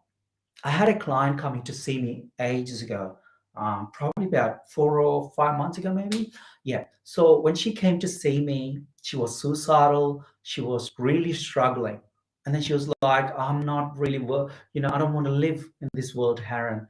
I don't know. I just hate myself. I hate life. I hate everything. And then when I started talking to her, I realized that she's been physically, mentally, and emotionally in all different levels been abused by her ex-husband. So he was beating her every day pretty much. So she stopped believing herself. And then because of that, she doesn't have that self-worth, self-belief, and self-esteem. And because of that, she started thinking that she doesn't want to live in this world. But one thing we all need to realize is that when we start feeling that way, it's just our trauma response. The trauma response. How many of you here watching this heard about, soldiers going to war, and then when they come back, they're not the same person anymore. They're cutting themselves. They're getting addicted to drugs or alcohol. A lot of them kill themselves as well. This happens to a lot of people. Why? It's not because that's how they are. This is because of the trauma response. I can see someone saying, I have, yeah, the host, sorry. I can, see, a lot of people really struggle, but then they start thinking that's them. So you need to learn to separate that part of you with your true self. Your true self is your soul, your spirit. But there's a part of you go through these experiences, trauma, depression, anxiety, and all that, and then misidentify yourself with those experiences that's happening in your life. Yeah. So let's say this, I'm holding this marker, right? This marker to write everything. I'm holding this marker to communicate with you in different ways as well, visually putting it there. But after some time, let's say I'm doing this for 20 years, I forgot this is actually a mark. Then I start to believe that this is me. And when the ink runs out, I started getting frustrated and angry and thinking, I'm not working. Because this is exactly what's happening to a lot of people, misidentifying themselves with their life experience. If you're going to the war and then you misidentify yourself with the war and thinking that's who you are. And I've worked with so many people who are suicidal and gone through so much trauma, chronic trauma. And a lot of people misidentify themselves and start to believe life is like that. They are like that. But one of the most important things is to realize that you are not that. You are more than that. You are a spirit having that experience, going through that. And then when you learn to detach yourself from all the trauma, when you learn to detach yourself from all the hurt, all the bad experiences in your life, what you're going to be left with is just experiencing your soul's experience. That is all about bliss, joy, happiness. And this is not just theory I'm talking about. This is something that I personally experienced because I was suicidal in my life, where, in my late teens and early 20s, I was suicidal. I was cutting myself, burning myself, and all I wanted to do was I just wanted to kill myself because I lived through war. But when I was going through that, it was very difficult. It's not easy going through that. But luckily, I had the opportunity and the blessings to really meet certain people in my life and also a coach who really helped me come out of that. That's why I chose this career. And this is not, I'm not even looking at this as a career. This is me living my life and my passion. So when I see people struggling, I can see that they don't have to go through that. But I also have to really respect people and express it to them that there's help available. But it's your responsibility if you want to make those changes, because we can only say you can change your life, but it's up to you whether you want to change your life or not, isn't it?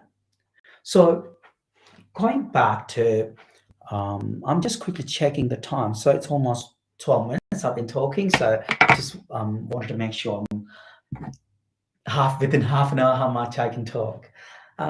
So see, I had someone reaching out, two of my clients reaching out to me today. They didn't have the appointment, but they were going through something. So I was just talking to them. So when I was talking to them, one of them just going through some family issues. And then she just asked me about, what do you think I can do, HARAN, about this? And another client was talking about her husband and what's happening there. But it's always important to come back to us and ask ourselves, are we functioning from fear, or Are we functioning from a space where we have the control and we only focusing on the areas that we have control? Because there's a part of our brain, there's a part of our brain, let's say this is your brain, there's a small part of your brain that's called the reticular activating system, or the that's very it's all about fight, flight, or freeze. It just wants to just run away from everything if there's a danger. Nowadays there's not much danger, but at the same time, when you are confronted with life situations, you just don't want to face it. You just want to run away from that, or you just stay there and fight and fight and fight, and or you just freeze, and as in you just kind of detach yourself from that, and you don't want to be associated with that at all. But the thing is, there's also other part of our brain here, and most people don't even tap into that part of our brain. And when we tap into that particular part of our brain, what happens? You start living your life in a way other people will look at you and say, you're so blessed, your life is so magical, you are amazing. That's what people will tell you, because you will start living your life like that, rather than being controlled by that fear and the primitive part of your brain. So this brain has been there since last few thousand years ago, because when we were in the jungle, we have to fight, right, the animals, or we have to survive. So that particular brain's been developed when we were growing as a reptilian, as we were evolving, when we were reptilians, the reptilians had this particular brain, and then we have this as well. Even though we are humans, we have this as well. And this particular brain is always scanning for something, but we can go past that. How do we go past that, you may ask me? So the way that we can go past that is by working with ourselves and committing to ourselves and our personal growth. Yes, that's right. So just to make it easier, so there's a particular part of our brain, it's limbic area, and at the same time, it's the primitive part of our brain as well. So just to go past that particular part of our brain, we have to learn to go beyond our conscious mind. What that means? What does it mean? Because our conscious mind is only 5%. The neuroscientists, the brain scientists will tell you the conscious mind is only 5% of us. And then below that, the subconscious mind is there. The subconscious mind. The subconscious mind is about 95%. So whatever goes through, whatever you accept as truth will go through this filter. This is like a filter. The conscious mind is like a filter. Whatever goes through that goes into your subconscious mind. And when it goes to your subconscious mind, it becomes your beliefs, values, your morals, and everything that you do. Everything about you is here in your subconscious. But then there's also another part of you. It's called the superconscious. Some people call it superconscious. Some people will say the higher self. Everyone have different names. It's like, different religion calls gods with different names, right? Likewise, this is the superconscious is called differently by different people as well. I am looking. Yes, so the 95% is subconscious, right? And at the same time, the superconscious or the soul controls pretty much everything. All of it is actually controlled by your soul. So the instructions and directions and the whole thing, the blueprint is there. So let's say this is your higher self, this is your subconscious, and this is your conscious mind. Then actually your higher self or the soul is actually controlling the whole thing. And then the conscious mind can only function in a way that it just focuses on fight or flight or freeze. And every situation is like that. So it becomes all about survival. Life becomes all about survival when you live in that particular part of our brain. To go beyond that, we need to learn to go into this part of our brain and clear what is here, trauma, depression, anxiety, and all that. You can go to a psychologist. I'm a counselor as well. So you can go to a counselor or psychologist and sit down and talk to them about the problem, but you will be talking about the problem for years and years and years. And the more you practice something, you kind of strengthen the neural pathway for that. More you talk about the problem, more you strengthen that neural pathway for that. It's like, the more you practice anything, you're going to get good at it, right? So likewise with our problem as well, people sometimes just want to talk about the problem all the time. Yes, sometimes you want to unload things. And at the same time, it doesn't help you all the time. But if you want to completely come out of it and transform your life, then you need to work with this to clear everything. So you don't have to, like these monks, you don't have to sit down and meditate for years and years and years to clear everything. Because this is not just about that. And I've gone through that journey as well. I wanted to become a monk, and I've gone through that journey. And then at one point, I realized that I want to be with people, helping people. And that's why I came back. But the thing is that I was in India, and I stayed with so many different gurus and teachers in different ashrams. So getting back to what I'm talking about, it is very important that we focus on ourselves and clear that. So we need to work with ourselves physically, mentally, emotionally, and spiritually as well if we want to have permanent results. Otherwise, things are not going to change. If you're going to just work with this part of our life, things will change to a certain degree, more than you working with the conscious level, just working with the subconscious mind. But also, if you are not really aligned to your higher self and the purpose and all that, then it's going to be also, there will be frictions in your life.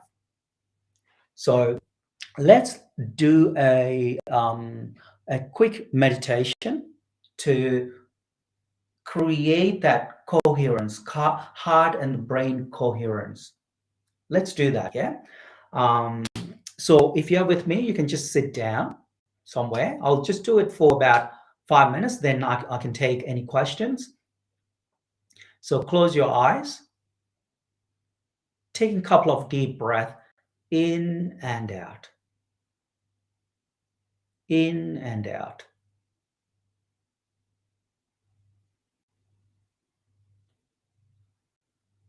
Awesome. Now, I want you to think of a happy event. Think of a happy event.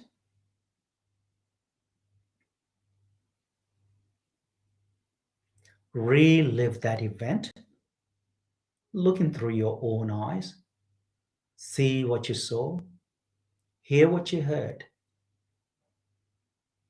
And feel that happiness. Smile.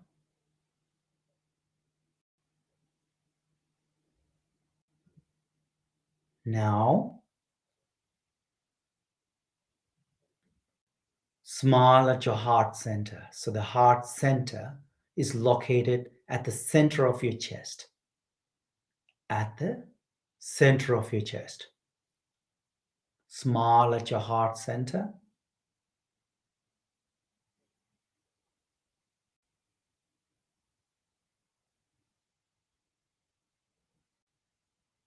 When you smile at your heart center, see there's a brilliant light appears.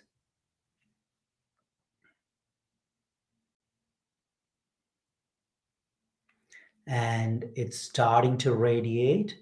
And I want you to focus on that area and smile.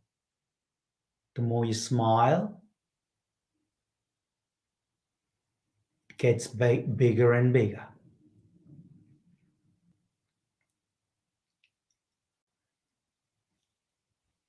Now that bright light starting to radiate and going in all direction and spreading throughout the whole body. Now, I want you to think of another happy event. Think of another happy event. Anything. And smile, relive that event. Feel that happiness and smile. And mentally look at your crown center. So the crown area, look at your crown area and smile.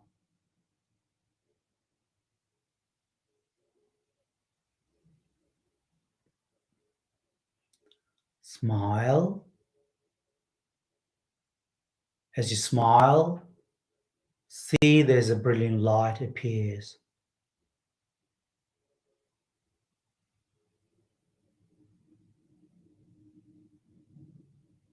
Focusing on that area.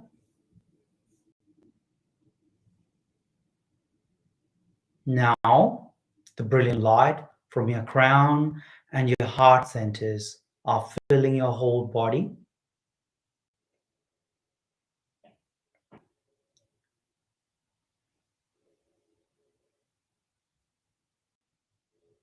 And you are becoming a bright light and radiating light to your surroundings. Now, taking a couple of deep breaths, move your fingers and toes, and open your eyes with a big smile. How do you feel? It was just 5 minutes meditation, and it makes you feel so relaxed and happy. And if any questions, I'm happy to answer any questions. Mate, that was awesome. Do you know, I think I almost fell asleep. I was just so relaxed. You were like, come back to the room, come back. I was like, no. All right. Let's see if there's any questions. All right, love the meditation. No. Dakota.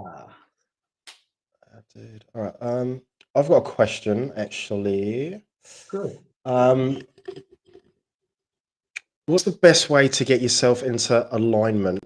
Because I hear lots of people talking about, because I feel that I'm not aligned, and I feel lots of people talking about, you know, mind, body, sort of spirit, and Yeah. does that make sense? Yeah. Yeah, absolutely. Yeah. So when you talk about alignment, a lot of people just focus on their physical body and the alignment on the physical level.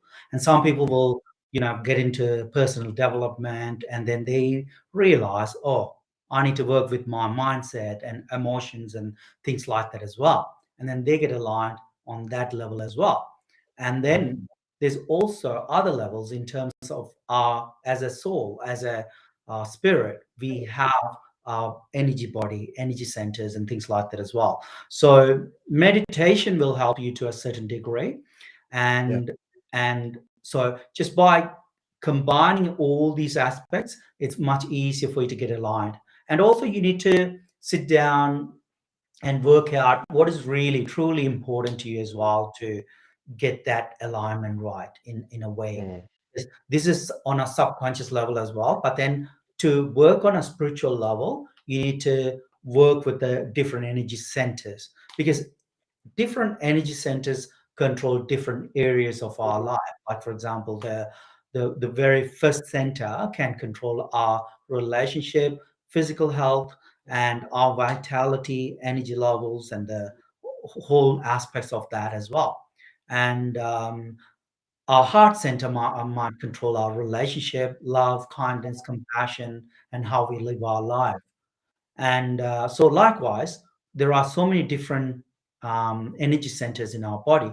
So all of them control different aspects to our life as well. So in that way, we can get that alignment just by working with them. Awesome. Thank you. All right, a couple more questions and then we'll pass over to Christina. So one for Dakota. How do we tap into our higher conscious mind? Very good question. So one of the way to tap into our higher conscious mind is to work with our trauma, depression, and everything first. Because otherwise, what's going to happen just before tapping into that, your subconscious mind will bring everything to the surface and people will start struggling. You know, sometimes people make an appointment with me, all of a sudden they have a lot of things happening in their life because the subconscious mind is actually ready to deal with it. So it will just, the subconscious mind either ready or it thinks it's ready. So it will bring everything to the surface to deal with it. So we call it lag time as well. We haven't worked with them, but everything just started coming up. You know what I mean? The moment they make the appointment or decide they're going to do something about it. So it comes to the surface. So you work with everything. And after that, through meditation, you can go deeper and deeper and deeper into that. And then it gives you the access to connecting with your higher self. So through that, you can do that. And there are other techniques available as well to do that, where, you know, I don't believe that you need a middleman or woman to tell you what you exactly need. So we can always connect to our higher self or God by doing that. Hope that answers. Awesome, thank you. One last question from William. Any cognitive behavior therapy involved in your structure of coaching? So cognitive behavior therapy, so that's pretty much on the conscious level. Yeah, as a counselor, I've been trained in that as well. So we use with clients, and it takes so long to really get to the bottom. You understand, you know, with the cognitive mind, the cognitive brain, what we're doing is we are only working with the 5%. So yes, we use cognitive behavioral therapy and those structures, and we use that to a certain degree, but then we go deeper and deeper and deeper, many levels, because just by asking certain questions and working with them to a on only on the surface level is not going to provide you any level any breakthroughs. So yes, we use those techniques as well, but at the same time we use some other so powerful techniques that's going to get you results. Awesome. Haran. Right, just conscious of time. So what's the best way for people to get hold of you? And do you have any workshops or challenges coming up very soon? Yeah, thanks for asking, Matt. So the best way to get in touch with me is find me on social media. My social media is HARAN SINGHAM, so HARAN SINGHAM. And my Facebook group name is The Happiness Mission. So you can send a member request, joining request, so I can accept you in. And I have a free challenge, 5-day challenge coming up on the 1st of August. So if you want, you can send me a message and I can have a chat and then put you in that particular Facebook group as well. So we'll be starting in 2 weeks' time. So I'm just getting ready for that as well. So thank you, Dre. So sorry, I was just kind of spaced out for a second. I was going to thank you. Yeah, I was going to thank you. So yeah, just want to say that thank you for coming on. Just like sharing, that was absolutely gold, answering those questions and like all your support with, you know, what we're doing, what we're trying to like raising money and yeah, just being part of that and being part of the team. So you're incredible, bro. No, you're awesome, mate. Thank you. Take care. And tomorrow's your birthday, so have an awesome birthday, mate. And Thanks, probably, I'll take care of yourself and talk to you soon. Yeah. Talk to you soon. Take Cheers, care, bro. See you. Take care. See ya. Take care, everyone. Bye. All right, so that was Haran Singham. Let's get Christine Stowe out here. Christine in the house. Whoop, whoop, whoop, whoop, whoop, whoop. How are you? Good. Good. Can you hear me? Good. Yeah, loud and clear. Loud and clear. Oh, awesome. So I've got a presentation. So do I upload it here or something? Yeah. All right. So what you do is you can see can you see the share screen button right at the bottom? So it's in the middle. It's got like the TV screen with the arrow pointing up. Oh, yeah. Yeah. If you click on that one, and then then it should look a bit like Zoom, where you select the entire screen or a window. Hang on. And then I'll be able to, once you press share, I'll be able to see it on the left-hand side. Share, yeah. Yeah. Entire And it screen, yeah. Yeah. Is it not doing it? No, because normally, like when you press share, it will come up on the side here. And it's not working. Yeah, I can't see anything. And then I just press a button and it pops up onto the main screen. So you went to share screen, you've got the window, you've got the entire screen, you've selected one of those. Are you using one or two screens? One. One. So where it says share screen, press that button. Oh, I don't know. What should I do? Okay, all right, let's start again. So press like share screen. So it comes up saying choose what to share. So you can share like one screen, entire screen, window. No, I don't want to share that. Chrome tab. Oh, it's okay. No, I can't find you again. Oh, hang on. What'd you that? Library stream. Does that come up? Yes, it has. All right, so do you want to move because it's just a video of me and you, so you'll need to move your presentation into that screen.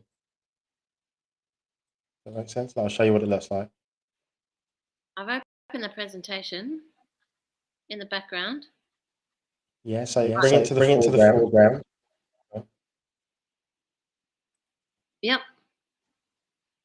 Yep.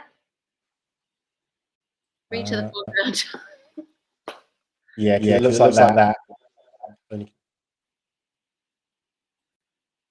Oh, I don't know. Do you know what I mean? I've opened the presentation. It's a PowerPoint presentation, and it's open in the background.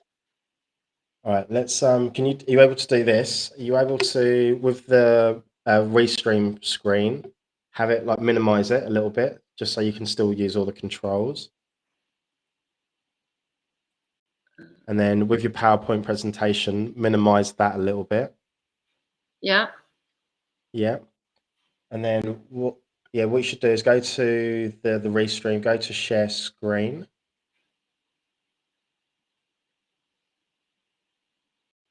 Yeah. And then is it share screen, entire screen?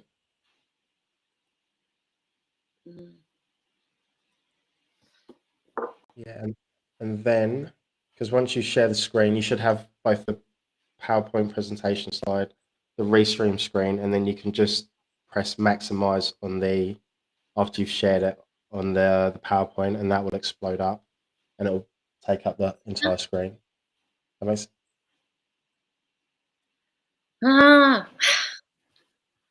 Sorry.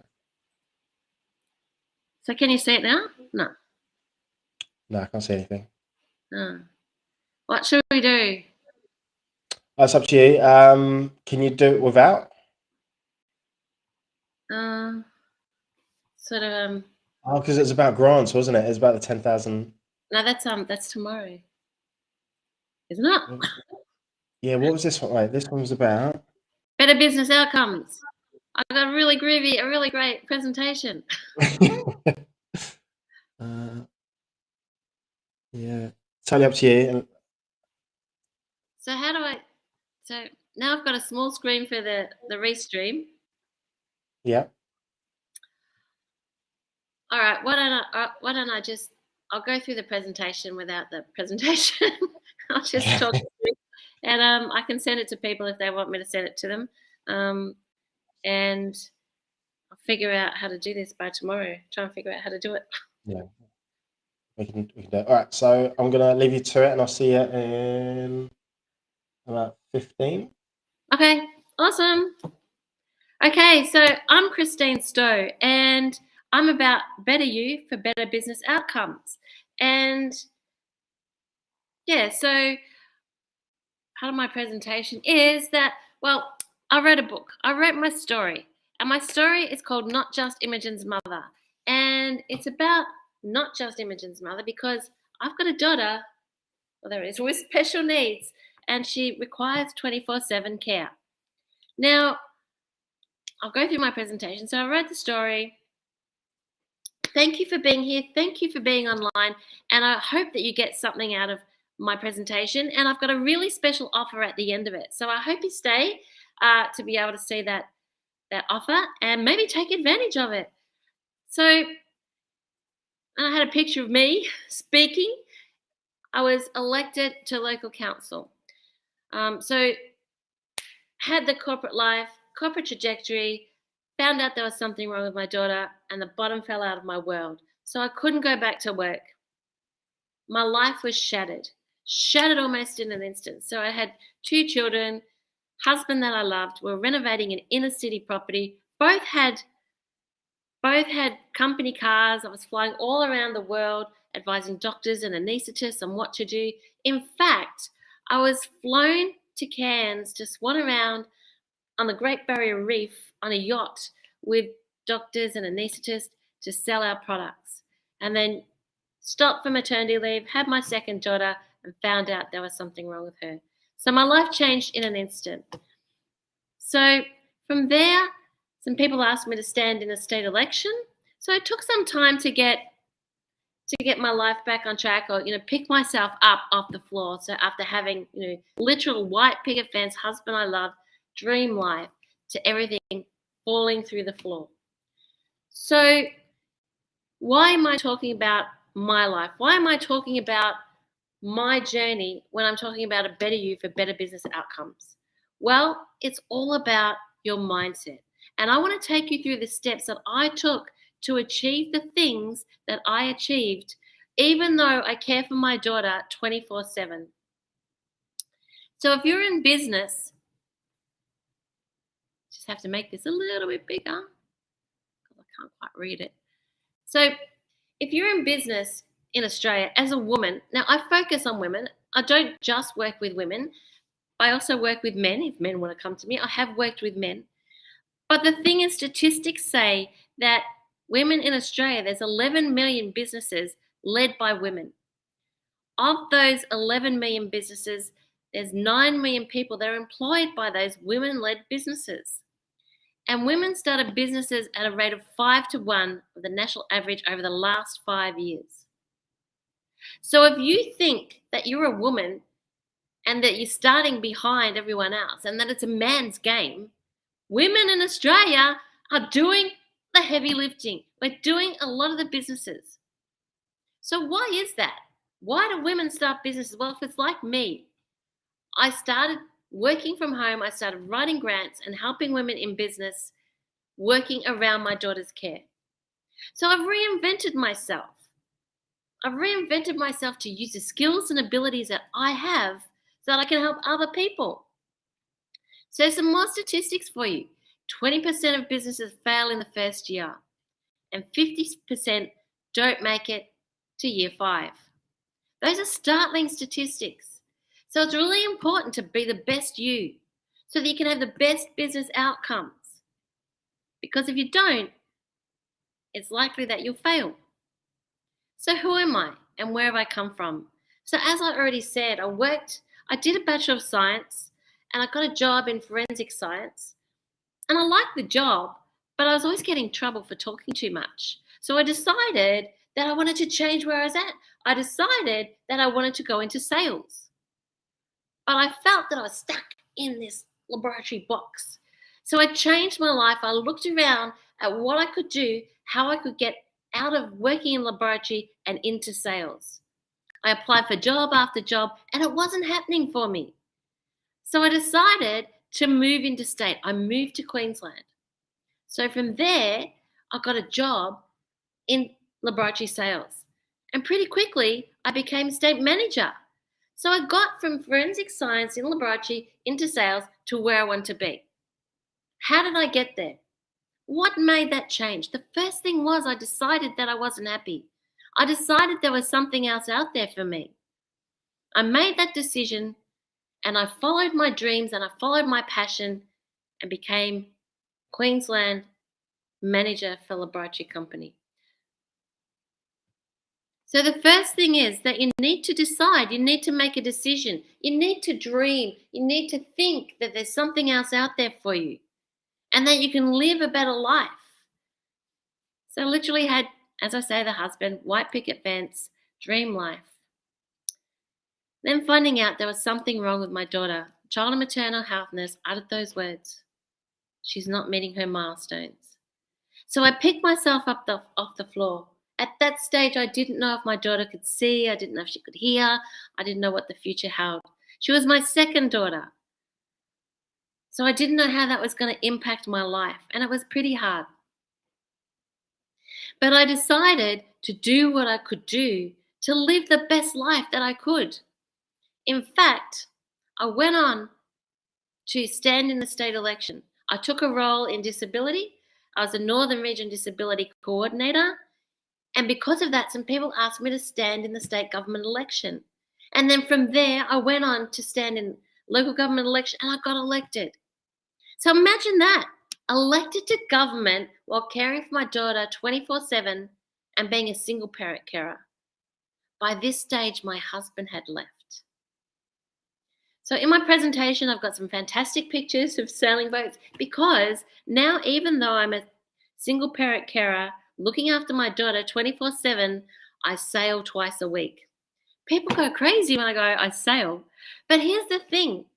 I was looking for something to do, something to get my headspace out of where I was, where I am as a carer, to get out, something that fed my soul. So I went and tried sailing and I went, this is exhilarating. And then I went, yeah, but I couldn't do it because I'm a carer. And then I went, no, I'm going to find a way. So I sat down and mapped out what it would take for me as a single parent, full-time 24/7 carer to go sailing. So I had a dream and then I decided to act on that dream and take the steps. So it's important for you to be the best you that you can be, to live the best life that you can be, so that you can have the best business that you can. Marianne Williamson says, who are you to play small? Who are you to hide your gifts and not share them with the world? And it's true. It's important that we need to share what we have. Because if we don't, then we're not allowing our light to shine bright. We're not helping other people to live their best life. And I owe it to my daughter. I owe it to my daughter to live the best life that I can so that she can live the best life that she can. One of my support workers recently said, a lot of carers live a miserable life. And that in turn means the person they're caring for lives a miserable life.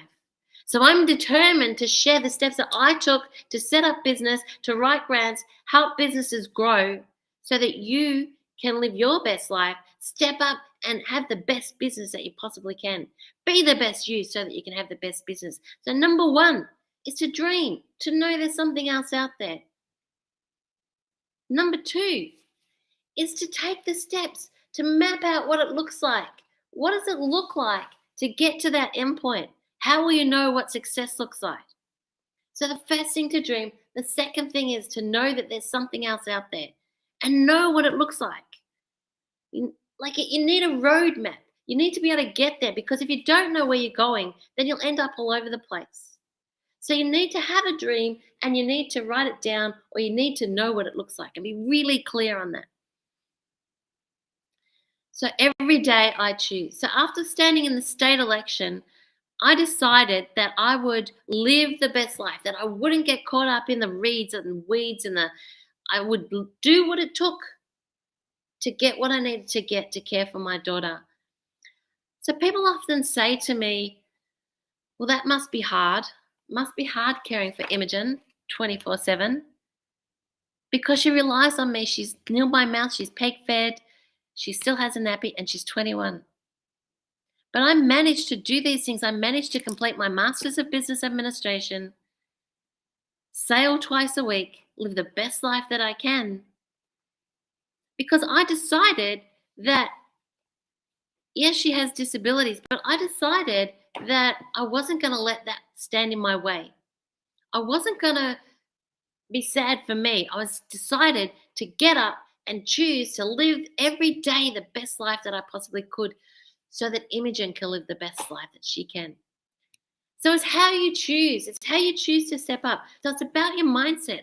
I can show you strategies. I can show you marketing. My background is in medical sales. But if you don't have the right mindset, if you don't be the best you, then you don't get the best business outcomes. So it's important that you don't fall into the trap of being sad, being unhappy, getting caught up in the things that don't matter, getting caught up in the things you don't have or the things that you can't have. It's important to set your sight forward on your dreams. So number 1, dream. Number 2, believe that you can have it. And number 3 is to create it. So take the steps. So the first thing when I was sailing, go and try it out. Oh my God, this is great. Dream things could be better. Second, I believed that I could do it. In the first instant when I said, oh no, I can't do that. I'm just a carer. I can't make it happen. Then I wouldn't make it happen. Then I would have succeeded, wouldn't I? Can't make it happen, doesn't happen, look at that. But I decided that there must be a way. So if you want a bigger life, if you want a better life, if you want better business, then you need to decide that there's a better way, and you need to believe that you can make it true and take the steps to get there. And why is it important? Because 11 million women run businesses in Australia. Let me just say that again. I opened up with it at the start. 11 million women are in business in Australia. 9 million people are employed by women-led businesses, and women generate $1.4 trillion in Australia yearly. So very often that we get into business for different reasons. We get into a business from home, or we get into a business to try and generate more income, to have more time. I know, because I've been doing some research, that the founder of Brazilian Butterfly, now if you're a male, you might not know what Brazilian Butterfly is, or maybe you might know what Brazilian Butterfly is. So they're the people that's a chain, franchise chain, that do laser and waxing, that sort of thing. And that was founded by a mother who set out to set up a business around her children, and she has a child with disabilities. So it set up businesses for different reasons. It depends on yourself, why you set up your business. So ask yourself, why did I set up my business? And then ask yourself, is it more time? Do you want to spend holidays? Do you want to pay for holidays for your children? That's what I hear a lot of. Or, it might be to buy that dress, or it might be to just have more time to do the things that you like to do. But are you actually taking the time to do those things? Are you actually choosing to spend that money? Are you choosing to make the time for yourself? Because it's how we choose. It's about our mindset. You are the average of the 5 people that you hang around with. And I thought that was, you might have heard that saying, I thought it was rubbish.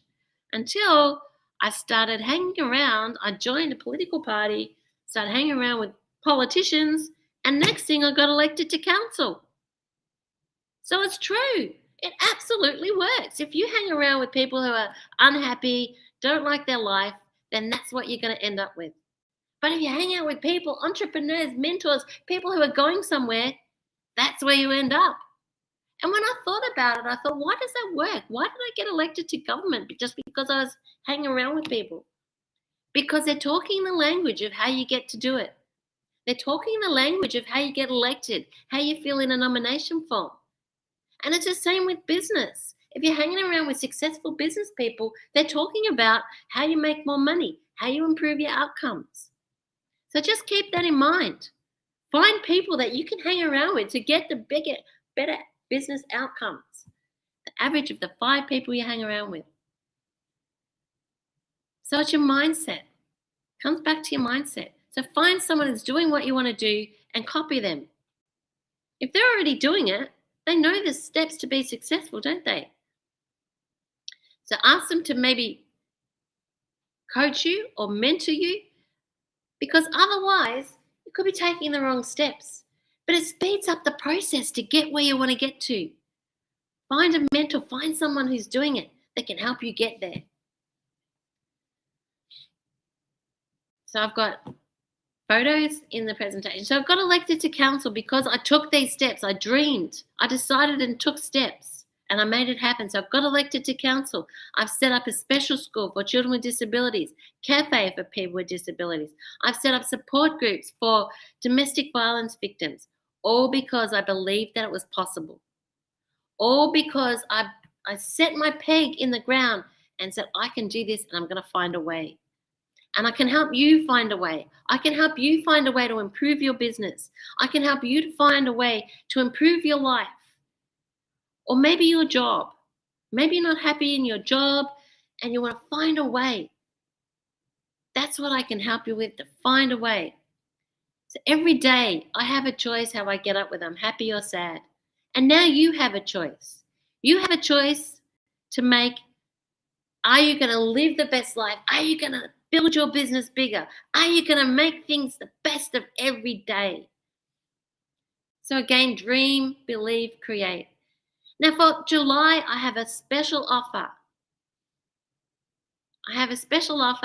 You might know that you're not getting the most out of your life. You might feel like there's more for you.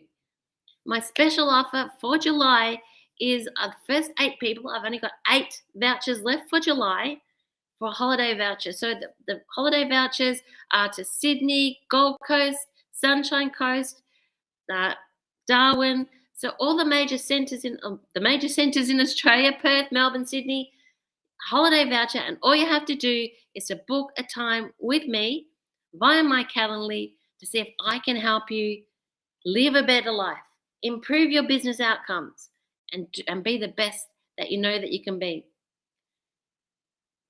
So as well as the holiday voucher offer, I'm kicking off on the 1st of August. Also, I'm kicking off, holiday, live the best life. I'm kicking off with a mastermind on the 1st of August.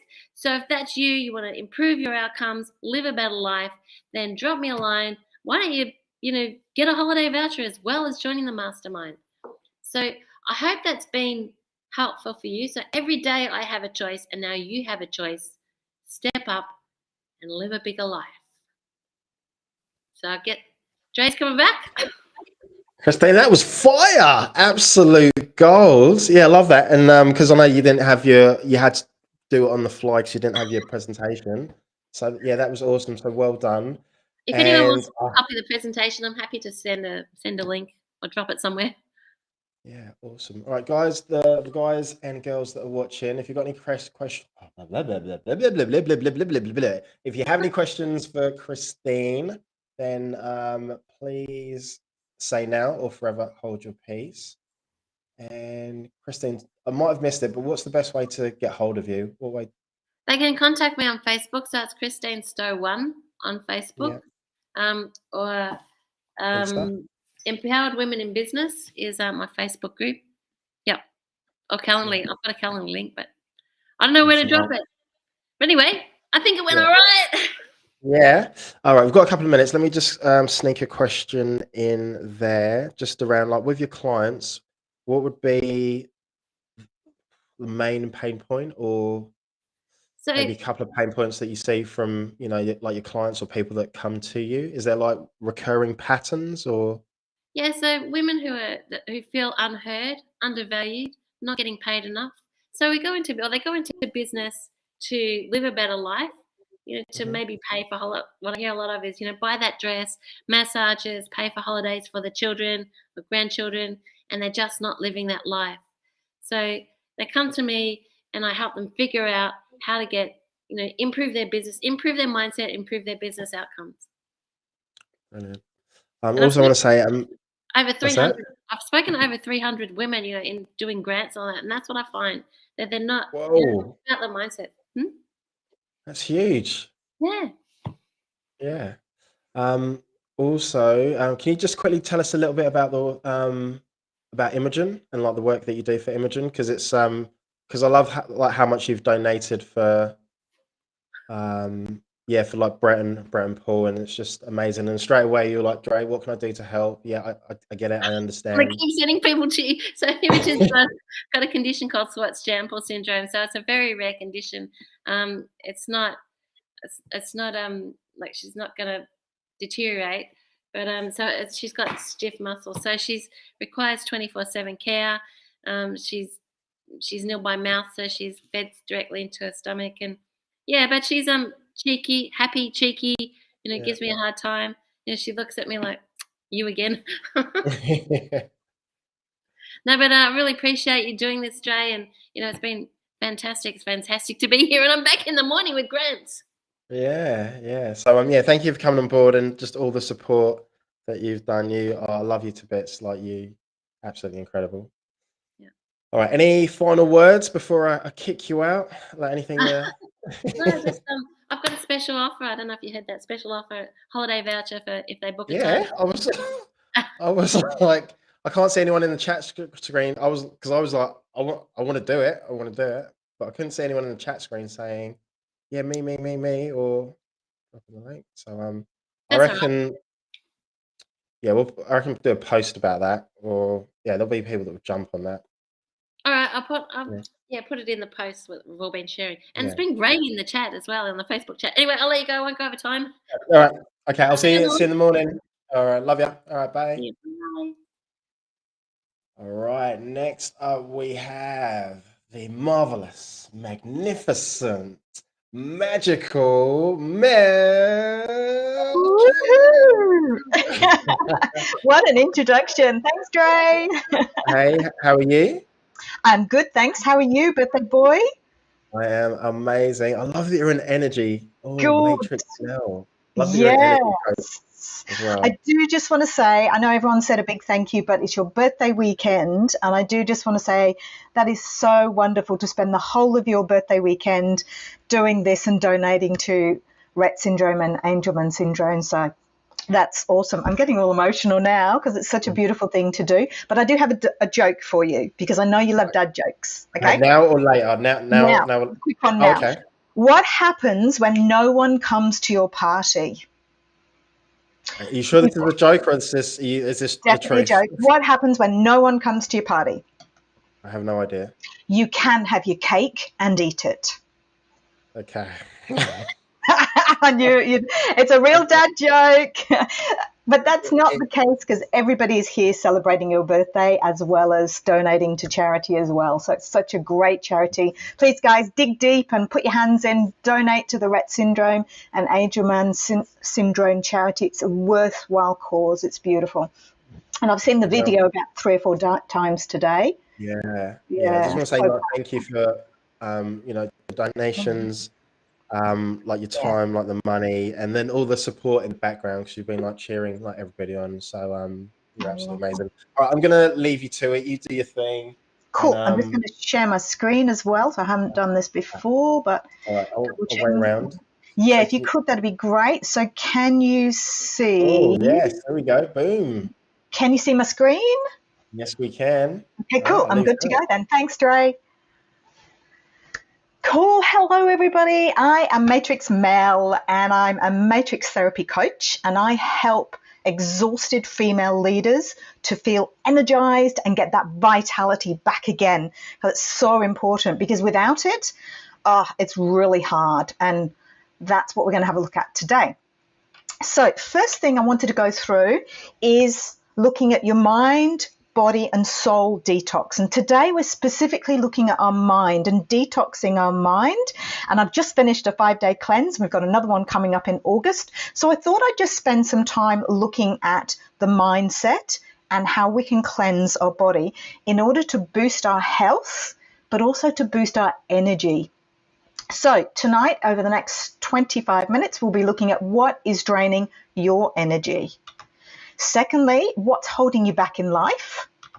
And then we're also going to have a look at the emotional vibrational chart, or some of you may know it as David Hawkins' levels of consciousness chart, but we're going to go through it. And then just before we finish, I'm going to give you 3 exercises, 3 tips to boost that energy. And I think, Dre, I know you'll be watching. There's one specifically for you to keep you going till 11 o'clock tonight. I would just like to share with you my story. Some of you know, but some of you probably haven't followed me or know me before. So basically, I want to say before I share my story, I'm not a doctor.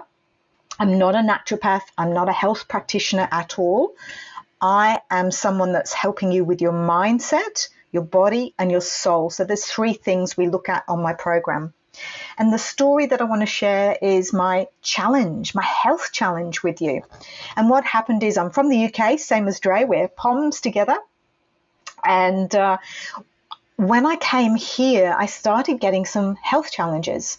And I don't know, please type in the chat box if you've heard of Tony Robbins, where he says about the feather, the truck, and the brick analogy. These are little like warning signs or systems that your body gives you a little tap on the shoulder to say, hey, Mel, pay attention, change something, do something different. So this is what I had. I started getting the feather, which is like the tap on the shoulder, to get me to change my thoughts, my beliefs, my emotions, but get me to change what I was physically doing with my body and also at a soul level. And I didn't listen. So what happens when you don't listen is things intensify. So I didn't listen to the feather. So instead I got the brick slap bang in my face. Well, actually it was in my brain, but that's another story. And so this particular warning was saying, Mel, you need to change and pay attention. And even a brain tumor didn't get me to change and pay attention and change my behavior. Yes, I did a little bit, but not that much. And you would have thought most people would, but I was too focused on my businesses and moving forward and achieving and suppressing my emotions and my feelings and just targeting going forwards, and wasn't putting myself first, wasn't listening to myself. I think there's some people out there you can all probably relate. And if you can, just type in me, if you relate to that as well. Speaking to a coach today, and she could definitely relate to that. So then if you don't listen to the feather and you don't listen to the brick, then you get a big, whopping, Big Mac truck that comes at full force and knocks you for 6. And yet they did knock me for 6 for several months, and then it turned into several years. So the health challenges ranged from sore throats, infections, stopped me from talking and teaching and presenting, didn't listen, and then gut issues, blood sugar pressures, migraines, didn't listen, tumors, didn't listen and pay attention, chronic fatigue, and ended up completely in bed. Couldn't work, couldn't socialize, couldn't go out, and just literally, even just having a shower, it was too much energy. Eating, cooking, couldn't do the basic things. Now, as you can probably tell from me, I'm somebody that is naturally vibrant, full of energy, and love to move my body. So I love dancing, and I love going ice skating and rollerblading, and I love cycling and walking and exercise and going for walks and just generally having fun and having that high vibrational stuff. And then suddenly I can't do it. But then also I couldn't socialize. And that's another big thing. It's part of my values is to connect. That was really hard as well. So these health challenges really stopped me dead in my tracks. And finally, I paid attention. And I came up with this 3-pronged system, the mind, the body, and the soul, at the same time focusing on them to heal myself. And so what I did is I got really resourceful. I decided by this time, I had 5 or 6 staff doing my job, and I needed to find a way out of this, and I needed to find it. So I know someone said, what are you going to do if you can't find a way out? And I went, there's no chance that's happening. Not even slightly chance. I need to find a way. So I got resourceful. I had a beautiful townhouse in Sydney with a beautiful balcony, and it was overlooking the city. And I was, oh my gosh, think of all the parties and barbecues I can have on here. And it was so exciting. And I just bought the unit, and unfortunately was chronically ill throughout all of those 5 years that I lived there. What's the point?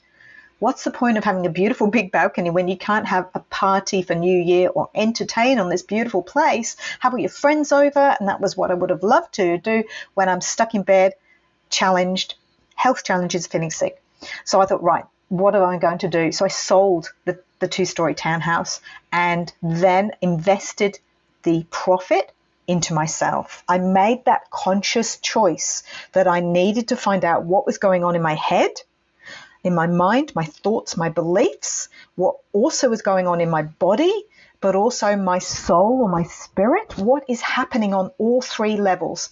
And so I did some amazing courses, got some coaches as well. Probably, the big guy in the middle, Tony Robbins, had some amazing transformations with him, and went to see Robert Kiyosaki and Aaron Sansini and Michelle Bridges as well. So really invested in myself, invested in coaching, life coach, mindset coach, health coach, and also surrounded myself with high vibrational people that are my tribe as well, people that you hang out with like Dre.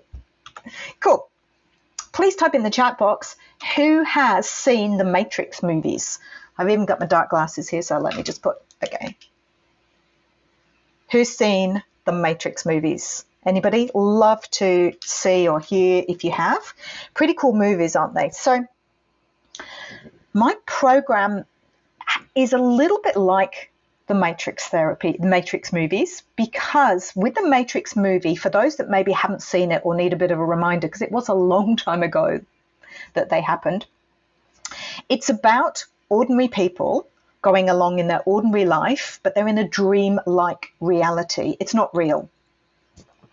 And they're plugged into the machines, and the machines are draining their energy day by day, but they're not aware of it. They're unconscious.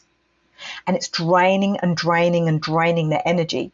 And they're just staying in this zone. It's almost like the blue zone. They're not wanting to see the truth. And that's what's happening to these people. It's draining their energy. And when I looked at this movie, I went, wow, that's really similar. Let's use that as a great analogy. Now, if we skip forward a little bit to the hero, Neo, he gets the choice. He gets the choice. Do you want to take the blue pill? And remember, that blue pill is the dreamlike reality where you're not aware of your emotional baggage. You're not aware of your beliefs or your negative beliefs or your unresourceful emotions or things holding you back. You just go to work, come home, have a few drinks, dull the pain, go to work, maybe eat some more, dull the emotions, and you're just not wanting to look at the truth. That's the blue pill. Or do you want to take the red pill? And this is what he's asked. Now, the red pill is where he becomes conscious. He actually knows what's going on. He wakes up from the dream and becomes a reality of what's going on for him. And then he becomes the hero. And if you remember with him, the hero, he doesn't believe he's the one. He doesn't believe in himself. But the oracle, the main guy, forgot his name, he does believe in Neo. The oracle doesn't. So we've got some people believing in him, some people doubting him. So he's thinking, doubts himself as well. But the one true person that does believe in him is Trinity, which I akin to like a coach, like a matrix therapy coach. She believes in him. So she believes in him, and fast forward, he believes in himself. He has that beautiful self-belief. He believes he's the one. He becomes the hero because he took the red pill. He wanted to consciously look at what's really going on. And so that's what we do. We consciously look at what's really going on. We dig deep and we go to the root of the cause. And we're going to have a look at what that is in a moment. So just mull that over and just ask yourself, are you sort of taking the blue pill? You're ignoring things, ignoring emotions, suppressing them, repressing them, not thinking about those limiting beliefs and things that are going on in your head, silencing that internal dialogue with distractions or music or something. What's going on for you? Now, the reason I became a matrix therapy coach is it was so powerful because it helped me so much. Excuse me. So what happened is I attended and I went, oh my gosh, this is amazing. What breakthroughs I had. And so what I did is I had a matrix therapy breakthrough, and we actually went and dug down deep to the bottom of the root problem that was causing my health issues. Now, who would have thought that health issues would be all in the mind? And if you turn around and said that to me years ago, no way, because it wasn't. And I'm not saying it's all in the mind. It's definitely not in the mind. They are physical things that are happening in the body. But in order to heal your body, you also need to heal your mind as well. So I had some matrix therapy, and there was a lot of fear and a lot of anger that I'd had as early memories, and I'd taken on board as well. So we went down and we healed that anger and that frustration and that fear. And it was such an amazing breakthrough. I was just blown away. So we cleared some more negative emotions as well, because guilt was there. So some of those really heavy, low vibrations, which we're going to have a look at them shortly. And then some negative beliefs as well.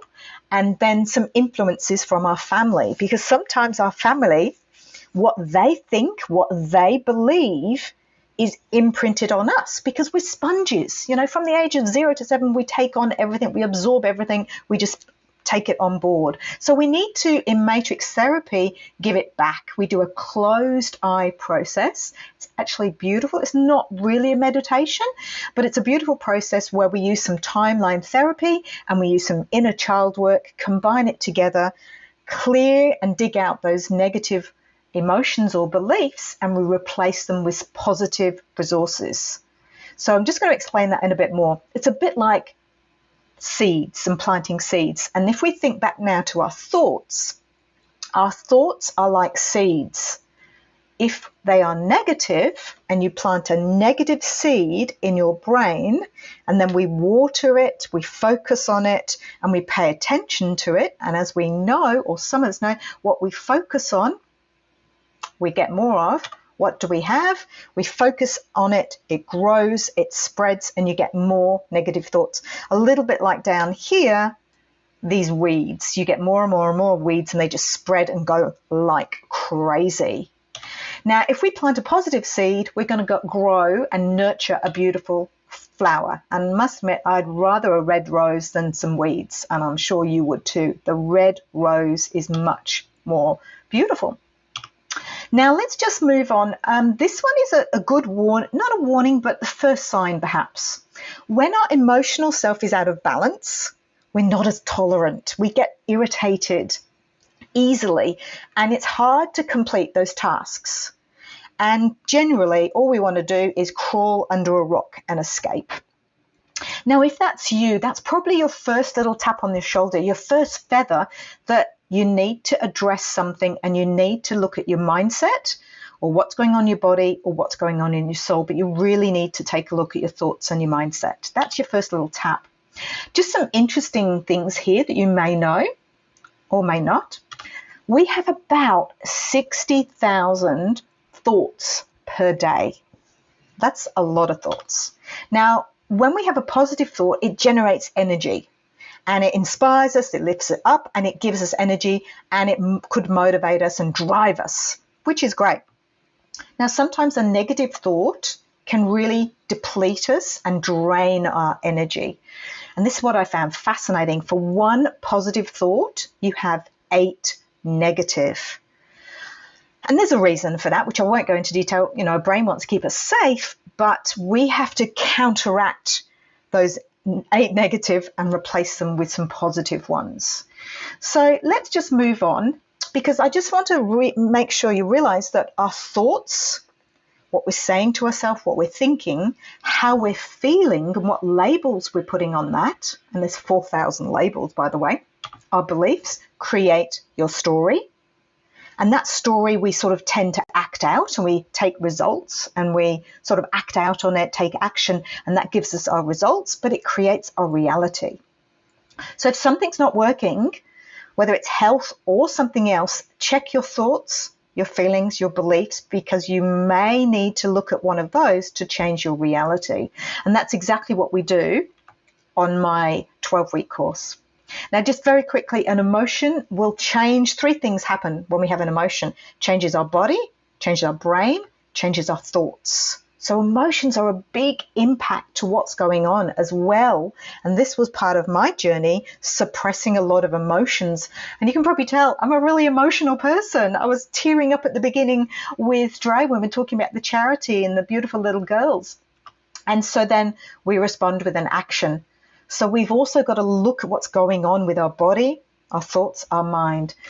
And suppressing those emotions can take up a lot of energy, start feeling really exhausted. It's like a pressure cooker about to explode. The more you cover it, the more it's going to come up. Now let's just move forward because I want to get to the next bit. You can suppress emotions or repress them. Now, if you're suppressing, you're purposely pushing them down, consciously pushing them down to try and avoid them. And I think some of my emotions I was unconsciously repressing and some I was consciously, and this was really impacting on my health. Now, this is what I really want to get to, because this is the emotional vibration chart or a level of consciousness. And I'd love some interaction as well in the chat box. This is when we're feeling angry, stuck, fearful, anger, sadness, fear, guilt, shame. Those are all the heavy emotions. And these levels are just levels that David Hawkins did as a scale from 700, which is enlightenment, all the way down to the bottom. And these emotions are really heavy. And this is when we are actually depleted. The next section is pretty much where you're just surviving. So you're accepting and it's pretty neutral. But then you're moving up into the high vibrational state, higher levels of consciousness. You've got love and above. And I must admit, I'd rather have love, joy, and peace than be down there with the guilt, the shame, and the sadness. So that's why I had to go down and use matrix therapy to go down to the anger and the fear and the guilt and dig deep and extract them and replace them with positive seeds so that I could come up to joy and love and be thriving, because that's when you get really creative and everything just is super. You get lots of intuition and then you've got enlightenment. Now, bearing in mind, I don't want to run over time, so I'm just going to move forward. Now, your emotions will intensify. Let's leave Simon because I haven't got time for Simon, unfortunately. Any Bridgerton fans in the room? So what could you do? You could make sure that you look at your mind and come and join me on my 12-week mind, body and soul detox cleanse. We're going to look at our body, our soul. We're going to look at recognizing what's going on in our mind, our body and soul. We're going to release what's happening. We're going to rewire it using that matrix therapy process and replace it with positive vibrations and positive resources. And then we're rebalancing the mind, body, and soul so you can actually energize yourself and improve your health, because your health is your wealth. And our next one starts in August. The 5-day mindset cleanse starts 22nd of August. Now, I just want to do a boost your energy. So one thing you can do if you're feeling, and this one's for you, Dre, 11 o'clock, 10 o'clock tonight, you just, I'm tired. If we thump, just mind the microphone, thump our thymus, just where my microphone is, let's just move it, thump our thymus, which is just here. You can hear my voice vibrating a bit. That will help to raise your energy. And that's a really good one to raise your energy. The second tip, number 2, is if you start tapping underneath where your rib cage is. This is your liver meridian. And this will help metabolize food and emotions as well. And the third one is to raise your vibration and help if you've been sitting at a computer, is cross your arms over and bless yourself with love and light. So you just cross your arms over, bless yourself with love and light. So sorry, the tips are a bit quick at the end there, but you can come along to my Facebook page and in my From Exhausted to Energized group. I've got all the training videos in there that you come and join us on with that. The choice is, do you want to stay stuck in blue, or do you want to go take the red pill and go to the root cause? Thank you so much, Dre. Thank you for inviting me here, and it's been so exciting. I've loved it. Remember, if you want to come on my 5-day free detox mind cleanse, detox your mind and help with your emotions, thoughts, your beliefs, your feelings, 22nd of October, we can dig deep on your emotional baggage and help you clear it so you can plant some positive seeds and positive resources. Now, just quickly, the first 5 people that type in energy onto my Facebook page get a free 45-minute vitality call with me, where we can go to the root of the cause and help you have that vitality that you've always wanted. My Facebook page is Magical Mel Duke. Type it in and you'll see the big man, Tony Robbins, and myself. Cool. Let's stop sharing. Come back to Dre. There you are. No, that's Spotify. There you go, Dre. Hey, thank you. Hey, that was awesome. I was, you know, when I was in the background doing. You're doing your thump in your chest? And you were cool, awesome. I think we did last time we connected. We did the thump on the chest, and I just want to say it's a bit. Tarzan used to do it in the movies, and it's sort of like very primal, but really it's the thymus because it's building our energy as well. It's fascinating. I love that. Yeah. Yeah, that was super, super, super, super cool. Like, thank you for that. Questions. Yeah, sure. Ladies and gents, we've only got about 5 minutes left until we get Sandra out, so it's time for questions. My question, I've been asking everybody this question, just what would be like the main sort of challenges that you see like with your clients, or even like potential clients that come to you and like, oh, I've got a problem. What would that? Yeah, usually exhausted, tired, and wired. So they're so tired, but they can't switch off at night because their brain is going round and round. So tired and wired is the big one. So they're probably so exhausted and tired, it's hard to get out of bed. They don't listen to the body. So then during the day, they'll probably have the coffee or the caffeine to keep them going. And they'll be thinking, their thoughts will be ruminating, going round and round. And when it comes to get time to go to bed, they just can't switch off. So they're just tired, wired, and exhausted. And that's probably the big one that they come to me with. And then it starts impacting on their energy and then impacting on their health. And then if they don't listen to the warning symptoms that I was talking about, you know, I ended up in bed, and I was literally in bed and couldn't do much except go to the bathroom and eat, and that was it. Yeah. That's crazy. Yeah. And you work with both men and women? Funny enough, my target niche is women, but funny, I've got 2 male clients at the moment. So it was exhausted female leaders, but just recently taken on 2 new clients, and they've both been men. So happy to work with either, really. Yeah, definitely. So with this challenge that you've got, and was it the 22nd of August? 22nd of August, yep. Is that only for women, or if there was a guy that was like, oh, I want to jump into that, would that be? Is it you? No. I was just you can definitely come along, Dre. A good question. Yeah, I don't see why not. Yeah, I hadn't thought about opening up for men, but yeah, because why not? Absolutely.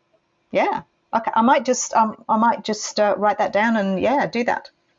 Okay, awesome. Well, if it's open for men, I might just jump in if I'm allowed.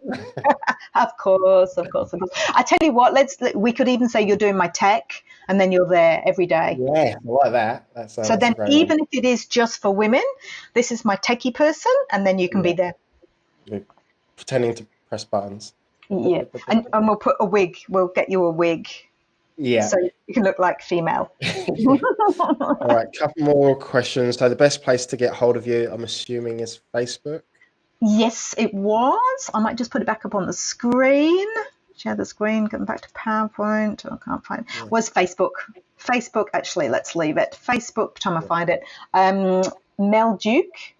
And when you do a search for Mel Duke, or you can put in Magical Mel Duke, will come up. And it's the one where you've got Tony Robbins and myself as the profile picture. Okay, awesome. And very last words, do you have, like maybe a quote or something inspiring or empowering that you'd like to leave us with? You've already given us a dad joke. I have given you the dad joke, haven't I? Oh, I did have another one. Something. Please. I've got to do the next one because it's a party one. So I've got it. I just want to remember it though. I would say for me, what's been my biggest thing is remembering your health is your wealth. Because if you don't have your health, if you're burnt out and you just can't work, because I couldn't do my sales calls, I couldn't do my admin, I couldn't do my marketing, I couldn't teach, I couldn't coach, I literally couldn't do anything.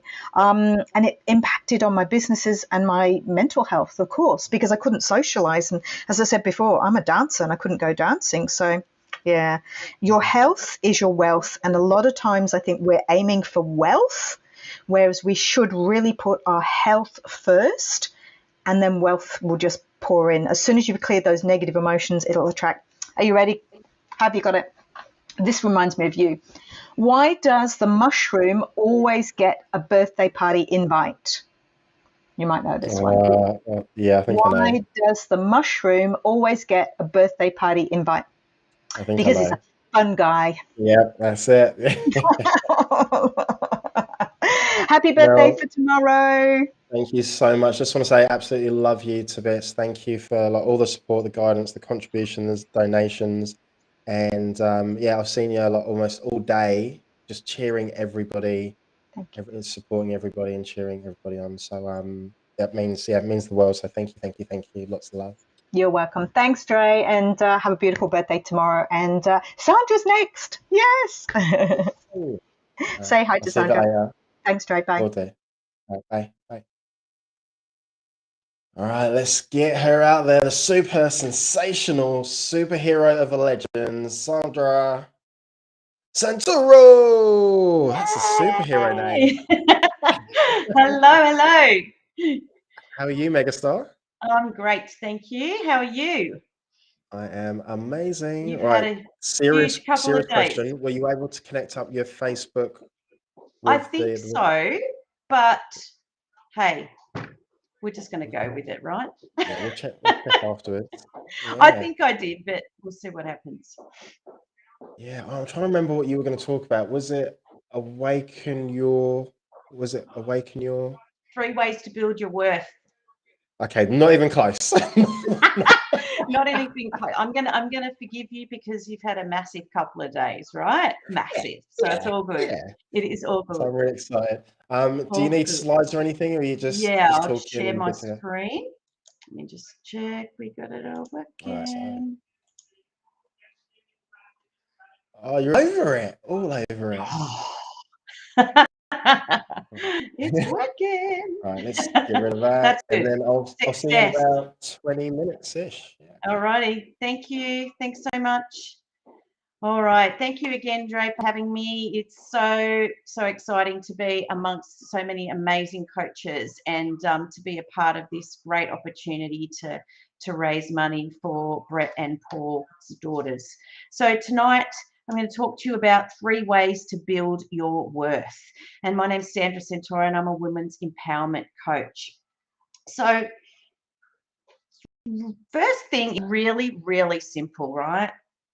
We've all heard about using daily affirmations and mantras, okay? So yes, these are something that sounds so simple, but so important. And you might have also heard people say, oh, I've tried that, it doesn't really work. Let me just debunk that a little bit for you right now, okay? So the reason it's not working is that when you're actually stepping into it, whether you are saying it out loud, whether you are writing it down, whether you're recording it and then re-listening to it, you have to actually get 100% behind what it is that you're saying. Okay? And this seems to be the crucial thing that people miss when they're talking about affirmations and mantras, right? If we don't actually believe what we're saying, it's really hard for us to change that pattern in our unconscious mind, because what comes up, that little voice in our head that goes, yeah, right, right? So we really need to get behind exactly what we're saying. So for example, if you are feeling like you need to be brave in a certain situation or be courageous, right? Saying, I am brave, and then the little voice comes up going, oh, yeah, no, you're not really. That's not going to help you. But if you were to change the language around that just a little bit and say, I am moving into being brave. I am stepping into being brave. I am stepping forward to be brave, right? It's a lot easier to get behind that. Okay, so that's one of the key things about affirmations and mantras. But definitely the first simple way that you can start building your self-worth. Because aren't we our worst critics, right? Aren't we the first people to actually say to ourselves, oh, you can't do that. Oh, you're no good at that. Oh, I'm not good enough, right? And this is the talk, the self-talk that we need to start to bring some awareness to and then change it, right? Really, really important. The second little part, and this is a big thing, right? Commit to yourself. Now, the people that know me know I'm pretty strong and passionate about congruency and walking your talk, right? If you say you're going to do something, commit and do it. When you show up for yourself like that, you decide you commit and you step into it, unconsciously you're telling your mind that you're worth it, that you believe in yourself, that you trust yourself, that you are your word. And this is something that we need to do more regularly, right? For example, how often do you say to yourself, oh, I'm going to get fit this summer, so I'm going to start waking up early, right? To add that little bit of exercise in. Anyone relate to that, right? And then we do it, we set ourselves up, the alarm goes off, and we hit that snooze button. Because we, within 5 seconds, start making excuses for ourselves. We start saying things like, oh, I'm too tired. Oh, I really want that little bit of a sleep in. But what that's actually doing is telling our unconscious mind that we're not worth it. We're not worth keeping our word or committing to what we've said or set out to do, right? And this is a really crucial part, because when we continue to do this with one thing, we might do it with another thing, and then you're going to see it ripple effect out into your world. And you're going to notice this pattern and behavior all around you. And then you have this thought or this self-talk going on that you say, oh, I can't do that, or I'm not a morning person, right? Because all you've done is you've proved that belief to yourself by not doing what you said you were going to do. You've given the unconscious mind that evidence to say, yep, you're definitely not worth it because you're not getting up because you said you were going to get up. It sounds so simple, but so important, right? And this is why we find that a lot of people feel that lack of self-worth, because they're always not committing to what they say.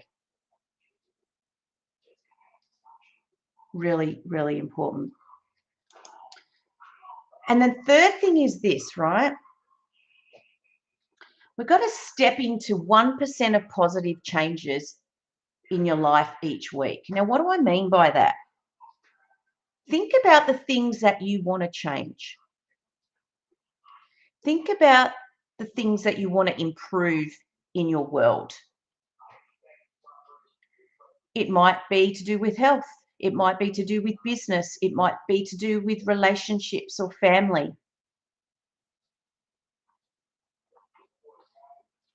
The thing that we struggle with is that we try to make the changes too big, too fast.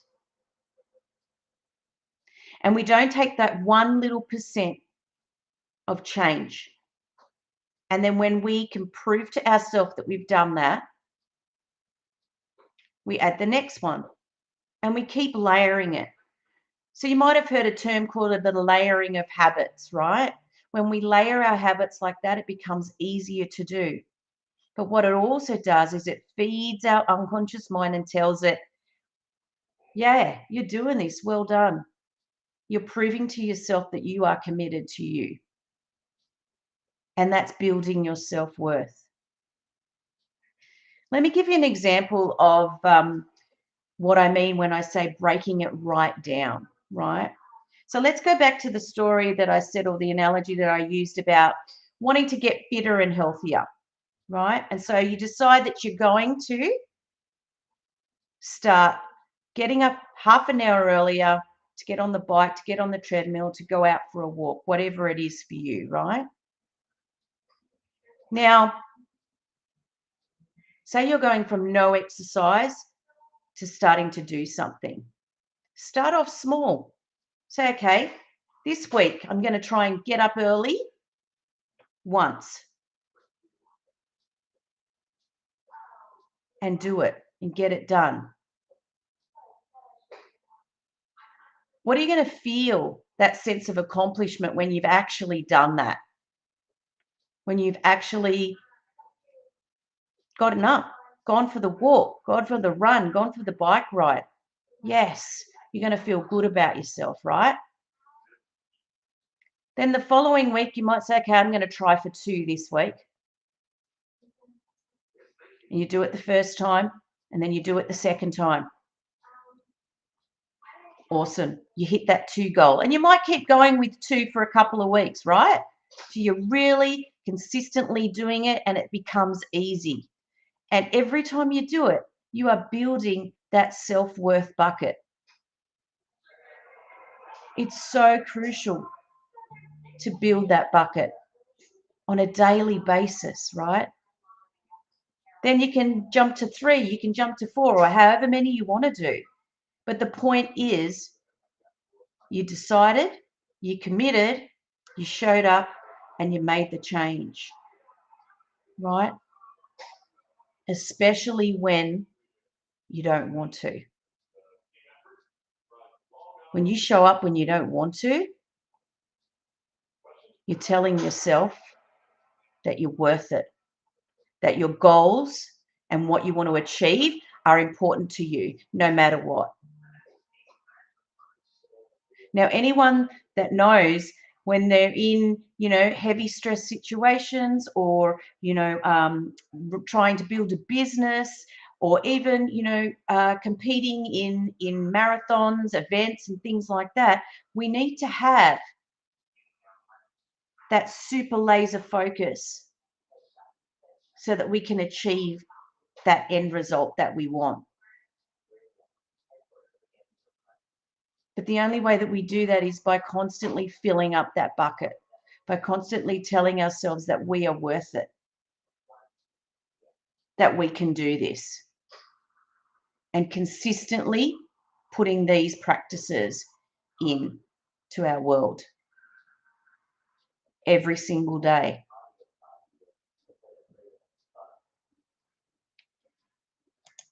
Okay, so that's just a little snippet of what I teach some of my women that come and work with me, right? And I'm all about building your worth so that you can be this unstoppable version of yourself. And I introduced some of what I teach in more in depth in a 5-day free coaching program. And the next one is actually on the 8th of August. All right. And we go through and we unpack a whole heap of things about self-love, self-care, self-connection. We look at how to create balance in our world, that so-called balance that's really hard to do. Because all of these things, when we have it, we have self-worth. When we have self-trust, we have self-worth. When we have self-belief, we have self-worth. They are all intermingled, right? They all work together. They're all interwoven, right? So it's really quite an in-depth kind of bit by piece we pull out, right, of what are the actual intricate little details of what we need to do in order to build that self-worth bucket. And I came up with that name, the self-worth bucket, because I don't know if you ever heard of that little thing that kids do. It's called the fill the love bucket, you know, and they write little love notes for kids in their class, right?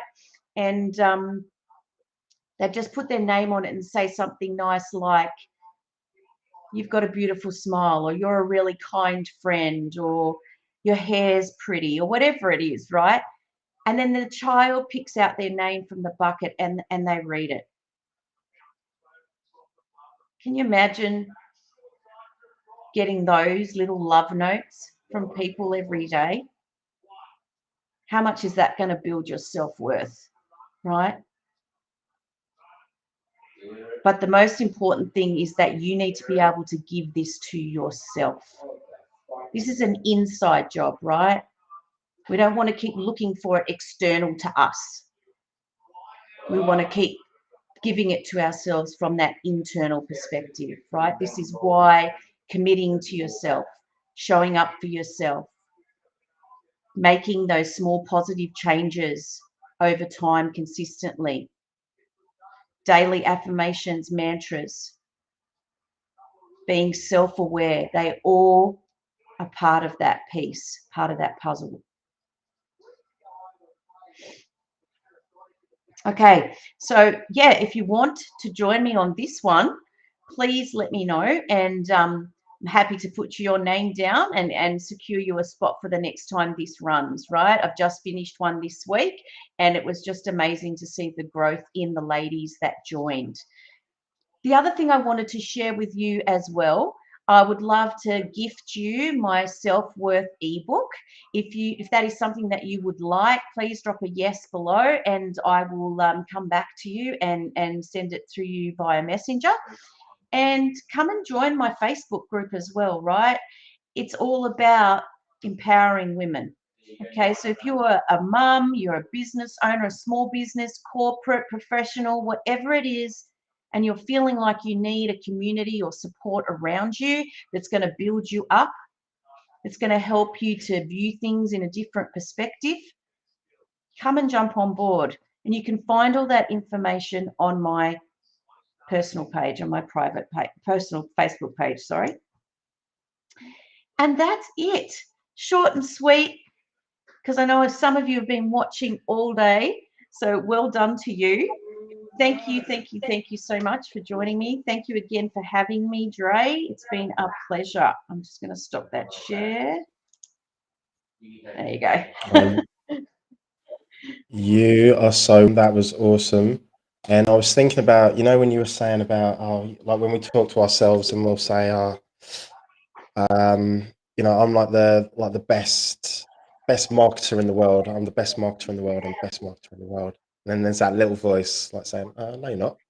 Yeah, exactly right. No, you're not. You're lying. Exactly so that's, right. yeah, I was just laughing because I know when I do, like in the mornings when I do like my incantations and affirmations, I'll say that I'm like the world's best this, I'm the world's best that, and it's like some days I believe it, but other days it's like lying. Yeah, Why are you lying? Yeah, right. So if you were to tweak that to like, I'm working towards being the best at marketing, right? How much more powerful is that? Because you can actually believe that that's exactly what you are doing, right? In this very moment in time. And that's a little tweak. That's a little just yeah. And that's when these things become really, really powerful, right? When we just make those little tweaks. But we've also got to have a bit more of that awareness of when it feels kind of a bit, that doesn't kind of feel like I'm really 100% behind it, instead of persisting and keep going and then go, oh, this doesn't work. I'm not going to do this anymore, right? And so it's also really powerful to write these down as well, right? As you would know, you know, the more when you write stuff down or you say it out loud, it's very powerful, much more powerful than if you just keep it in your head, right? So I have clients say to me sometimes, oh yeah, I say them in my head. Yeah, no, that's not enough. You got to get it out loud. You've got to write it down. You put it up around you. So it's all coming at you from every different angle, right? So yeah. All right, couple of questions. All right, those guys and girls that are watching, This is your last chance to ask questions. Reshma says, awesome. Thank you. Right, so I think I've asked everyone like this question, just in relation to, you know, like biggest frustrations of your clients. Are there kind of patterns that you're seeing that they've got, you know, the same problems or similar problems? Yeah, great question. So what I have noticed is that a lot of the ladies that work with me, they come from that space where they're not making time for themselves, which seems to be a massive thing, because as a mum or a woman in business, we tend to put everybody else's needs first. You know, whether it's the kids, the partner, you know, the friends, the family, whatever it is, right? And we forget about looking after ourselves. And I guess the mindset that I'm really passionate about changing is that that's selfish. It's actually not selfish. It's actually looking after you, because you are the foundation of everyone else that you're looking after, right? Okay. Yeah. And if that foundation is not okay, that foundation is not solid, you can't look after everybody else on top of it, right? So it's really about changing people's thinking about what it looks like. Number one, self-care, and number two, that it's selfish. It's actually not selfish at all. It's the best thing you can do for you and everyone else around you, because they're only going to benefit from the best version of you, right? Yeah. So yeah, I would say that's probably the biggest thing that I notice. All right, love that. Okay, all right. Jess, I think it might be a bit too late because Sandra was asking me that question. So Jess has put like, about streaming to Facebook, and I think because you're already in this stream, yeah, it might be a bit too late. How long have we got? 10 minutes. You can, Jess, you can try this. You can try and jump out and then jump back in again and see if it gives you the option. Yeah, okay. All right. Do you, just trying to think, best place to get hold of you is going to be Facebook? Through my Facebook page. Yep, absolutely. Sandra Santoro. Yep, Women's Empowerment Coach. Yep, that's the best place. And on there is my link to my private group as well. Okay. And say if there's anyone watching or listening and they're thinking, oh, I've seen so many like great coaches over the last like couple of days, you know, I think I want to be a coach. Apart from run and don't do it, what advice what advice would you be give ready someone? for the journey? Yeah, look, I guess my advice would be this: if you are truly passionate about making a difference in the world and taking the focus off you, and it's about helping others and seeing others grow, then definitely pursue it. You know, as I said, it is a journey. There are lots of highs and lows in this journey, as you know. But I think what drives most of us is that end result, right? We're here to help the people that we help. And if it's not going to be us, who's it going to be? So you just keep going, right? Even when it's hard, even when you don't want to show up.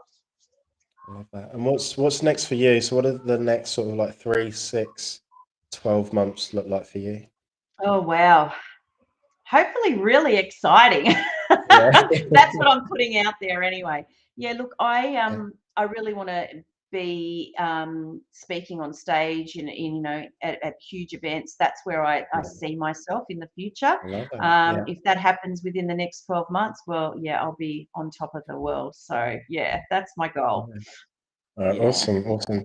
All right, and last question. So do you have anything empowering, inspirational that you want to leave us with? And I don't mind if you've got a dad joke in there somewhere as well. I'm not real good at jokes, you know. I leave them to my husband, you know. He does all the bad jokes, so I'll leave that to him. But yeah, look, I love this quote, and it's always been something that I share with all my clients, and it's from Zig Ziglar, and he says, I love Zig Ziglar. Yeah. Right? Yeah, right. And he says, you don't have to be great to start, but you have to start to be great. Yeah, I love Right? that. All right, can you say that once more for us? 'Cause Yeah, love that. I know. Yeah. It's like, say that again. Yeah. You don't have to start to be great. You have to, oh, hang on, I stuffed that up. You don't have to be great to start, sorry. You don't have to be great to start. You have to start to be great. Yeah, because starting is always the hardest part, right? But once you step into it and you get that bit of momentum and that bit of, yes, I can do this, you just keep going, right? Yeah. Yeah. Right, Sandra, just want to say a massive thank you to you for everything, absolutely everything, for sharing today, for all the support, for your contribution, for your donation, for all the love, and yeah, we're just part of something special. So it's yeah, thank you from the It's bottom of been my heart. awesome. Thank you so much. Thanks for organising it. It's been great. You're so welcome. All right, you get out of here. You have an amazing weekend, and You I'll see you too. really soon. And happy lots of love. birthday. Oh, thank you. Cheers, Good night. Bye. All right, Jessica, are you all right to come out a little bit early, like 5 minutes early? Are you ready to rock and roll? Yeah? Yeah. Okay. I'll get you out here. So I want to give a massive. I will be able. Yeah. Yes. All right. So I want to give a big, massive, warm welcome to Jessica. Hopefully, I'm going to say her name. VARELA. So she was a latecomer, and I'm so glad that she's jumped in. So I don't know her that well, but I know that she's got great energy. She's got a huge heart, and she just loves the mission and what we're trying to accomplish. So get out of here, Jess. Get out of here. All right, massive welcome to you. How are you? Great. Thank you so much for having me. This event is just wow, it's just so inspiring. It's so inspiring. It's great to be first of all sharing our knowledge, the way that it's all come together is pretty incredible. But I think that the most important thing here is that at the center of all this there are two little girls. Yeah. And they're on their path, and they've brought together this community of coaches who are putting together a plan for their future, and their power is incredible. How all this has come together is really inspiring. So I think that there's a strong message there in that. Yeah. For all of us. Yeah, I love that you're conscious of that and you pointed that out, and that I think we can go a lot deeper on that, but that's probably for another time. But I love your level of thinking. All right, so today, Jessica, do you want to tell us a little bit about yourself, what you do, and what you're going to talk to us about today? Yeah, absolutely. So, look, first of all, my name's Jess with one S. That's who I am. So I'm a mother. I am a daughter. I am a sister. I am a friend. And I start with that. And I am very proud to live on the land of the Darug people here in Western Sydney. I wasn't born on this land, and I think that it's a blessing to be living here. So I'd like to pay my respects to the people of the Darug Nation, but also of Aboriginal and Torres Strait Islander community for all their wisdom and knowledge. We are so fortunate to live on this land. I am also I'm also an RCT coach. I am the client experience and innovation lead for Your Future Now, the incredible company that I work with. I'm a consultant, so I wear many hats. A sociologist. So I love the work that I do. I'm passionate about working with children and with young people, and I guess all of that comes together to be here today, to be living my purpose today. All right, this may be a stupid question. Did you say that you're an RCT coach? Rapid Change Technology. Yeah, that's right. So it's actually It's NLP. It actually uses different types of modalities, psychology. Yeah. So, and I suppose what rapid change technology, using rapid coaching techniques. We're living in a very accelerated world. So it's a particular way of delivering coaching to be able to get, fast results, rapid change in your life. Love that. Love it. Love it. Love it. Love it. And it was created, I should just plug here, it was created by Matt Catling. He's the founding director of Your Future Now. Future Now, I'm sure I've heard of them. They're based in Sydney. They are based in Sydney. Yeah, and they do events like over a Absolutely. weekend or something. And Yes, and I've got that right at the end of the slide. That's the takeaway. yeah, because I've got friends. I've got a few Yeah. friends that have done it, and they've said it was awesome, amazing, like life-changing. It's an amazing 2-day event. It's free. It's I suppose it's the way that we bring this work to community, especially after the last 2 years that we've had. We really want to be bringing this work out to community because many people are really struggling, and it's I suppose it's our way of giving back to community, and it's changing the world one person at a time. So I've got that at the end. Okay, right, just a question on that. Laura Holdaway? Yes, I do. I know. Yes, I do. Yes, I know Laura. Yeah. Yeah. So we met at Tony Robbins with Sarah. So Sarah was on earlier, and she was the one that told me about that. So About Live It Now. Yeah. She loves it. Absolutely loves it. All right, I'm gonna stop talking. You do your thing. Let me know if you need me. And yep, here we go. So I might actually just get started. Today I'll be talking about the power of 3, and our path, our plan, and our purpose. How these 3 things can come together to create power and change in your life. But before I begin, I'd just like to clear the space. So I'd like you to take a moment to stop doing and just to simply be, and stop thinking and simply be, and stop planning and simply be. Be with your breath, be with your body, be with this moment. Take a deep breath in. Hold it and release your breath, releasing with it any tension that you feel accumulated in your body. And taking a deep breath in, hold and release the tension accumulated in your body. Take a moment in silence and awareness to simply be. So I'm going to begin by telling a story about a little girl. And this little girl was full of energy, full of happiness, joy, life. And she loved looking out into the environment, into the world. She saw that the world was full of magical places, of creativity, of fun and adventure. And she loved to dance, and she saw that everything around her had a special dance.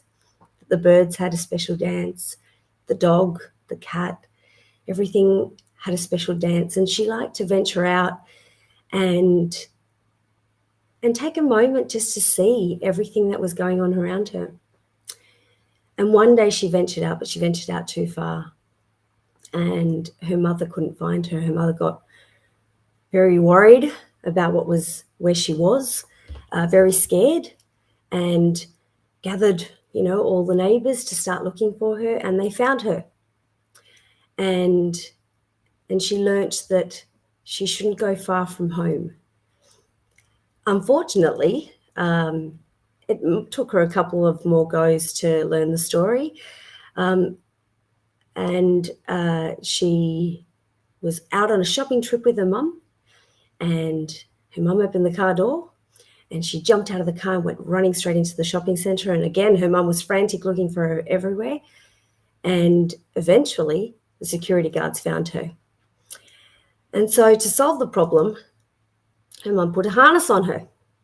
And you might know these harnesses with a little leash. And so the little girl learnt not to venture far, to always stay close to her mum, because the world was a scary place. And she continued to look out the window of her house, but she started to believe that the world was a scary place, and she didn't venture off anymore.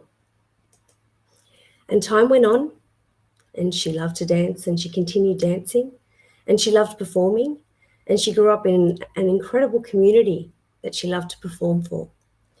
And she went to school, and she learnt, and she wasn't very academic. So she struggled a bit with her studies, but she knew it was important for her to learn at school, to become somebody, to make her parents proud.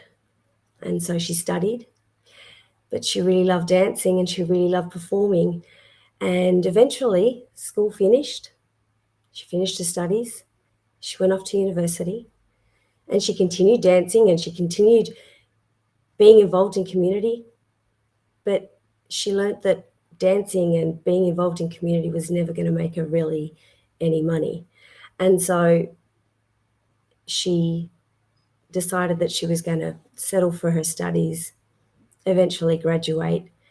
And her mum started to put on some expectations on that it was time that she find a man and settle down and get married. And so she did. She did what she was told.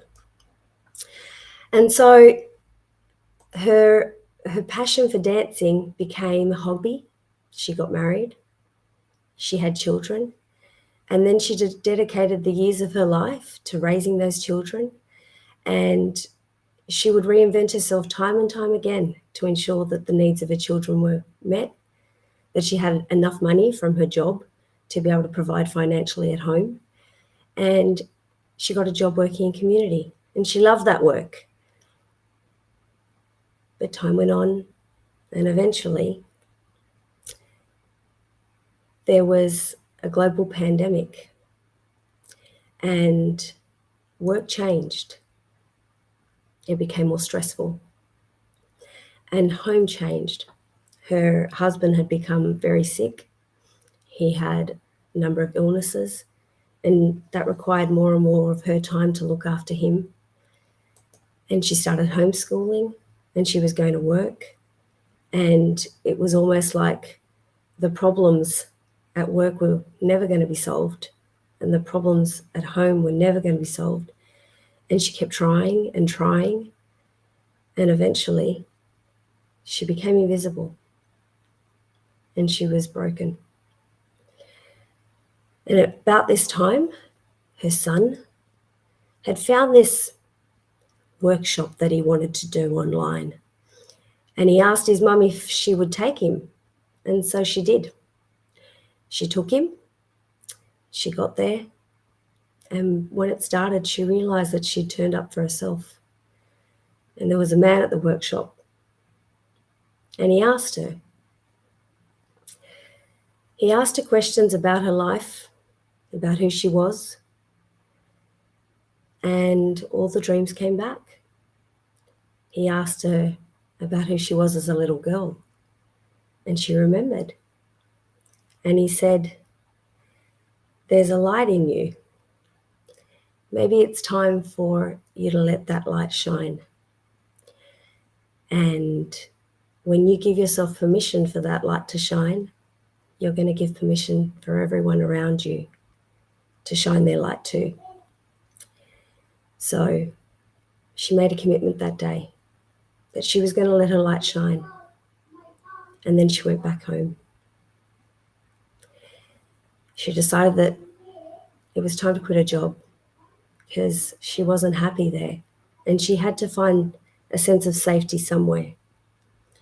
And she told her husband that it was time for them to rethink their relationship, learn how to have a new relationship. And he didn't understand. He didn't understand where this was coming from. So he challenged her, and the conflicts at home increased, and things got harder. And eventually she got to a point where she wanted to give up. And she found herself sitting on the floor lost, confused, tired, without any hope. And this voice woke up inside her. How am I going for time? Okay. So, as I said today, I'm here to talk to you about the power of three. And the power of three is based on the fundamental principle that all forms of creation are possible through the power of three. We experience this power as creative power or as unconditional love. And as I mentioned before, I have a background in social science, and I've worked quite extensively with children and young people and in community. And the way I see this power is that it's part of an ecology. So if we look at the world, at that global level, it often comes together as in a social, environmental, and economic context. At the local or the community level, it's also at the social, environmental, and economic context. And then at the nuclear level, so in families, in intimate relationships, in partnerships, it's about health, wealth, and relationships. And at the self level, at the one level, it's about health, wealth, and relationships as well, or it's about body, mind, and soul. And so when we tap into this power, when these three elements come together, it creates a meaningful society, or a productive society, or a productive community, or productive relationships. It allows us to have good health. It allows us to have sustainable wealth. It allows us to have healthy relationships. And so, as I mentioned, my presentation today, my masterclass today, is on our path, our plan, and our purpose, which create it allows us to tap into this creative power that we have, so that we can have the relationships that we want in our life, that we can have the health outcomes that we want in our life, that we can have our economic needs met, our financial needs met, we can have the wealth that we want in our life. And what often happens is that our path is largely defined by our human needs. And I like to refer to Maslow's hierarchy of needs in this case, because often when we're on our path, rather than thinking about what we want to achieve, we focus on our needs.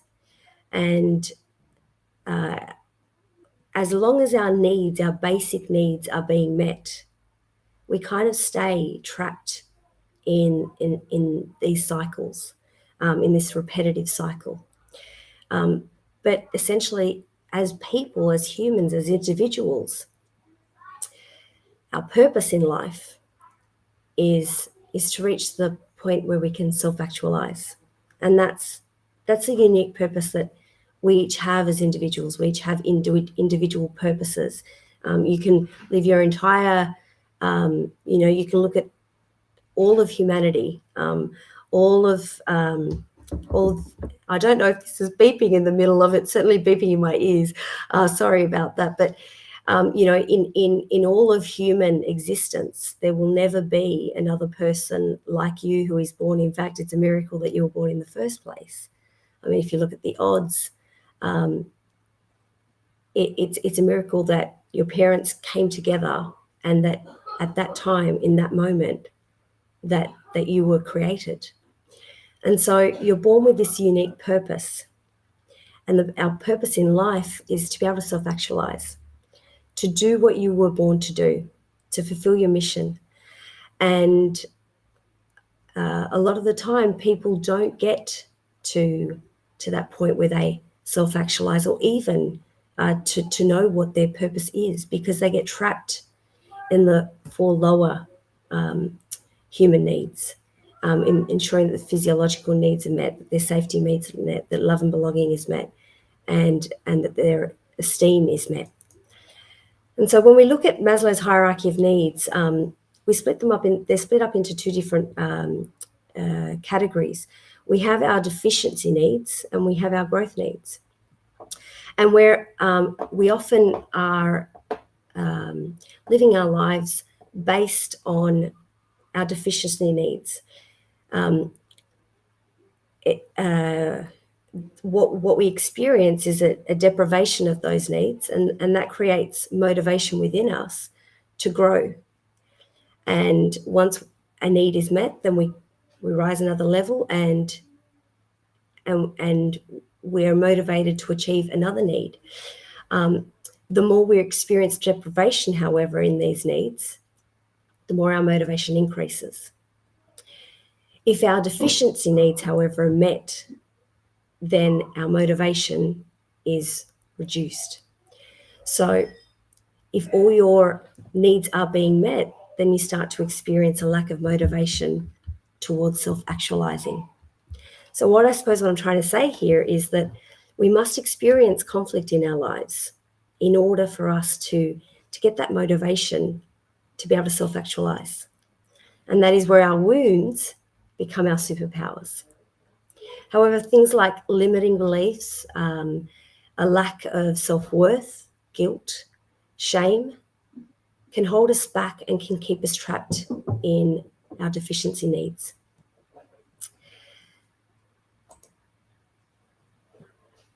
So we're all born with a unique purpose, as I mentioned before, and we can only begin to fulfill our creative potential when we have a high degree of alignment in our lives.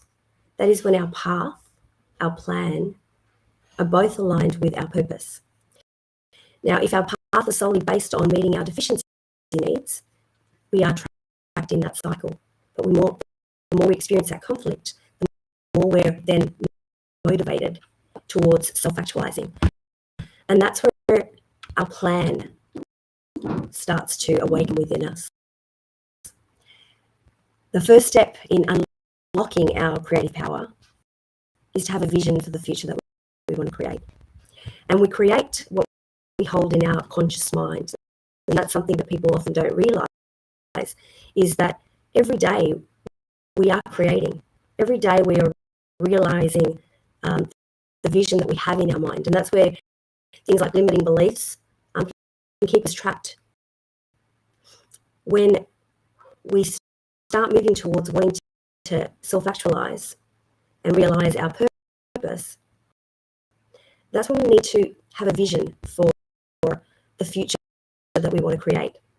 The vision then becomes a vehicle that brings our life purpose to life.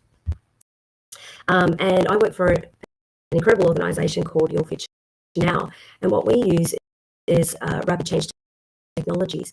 And so we believe that there's 5 steps to rapidly create this change in your life.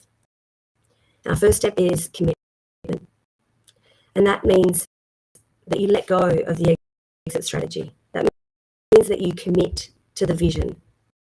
That means that you commit to your plan. That means that you do whatever it takes to manifest your purpose. The next step is to realign, and that's letting go of those limiting beliefs, letting go of the things that are holding you back from bringing your purpose to life. And next step is to focus on what you want, focusing on that vision. And the next stage is to look at the surrounding influences around your life. So by being in an environment where you're surrounded by people who are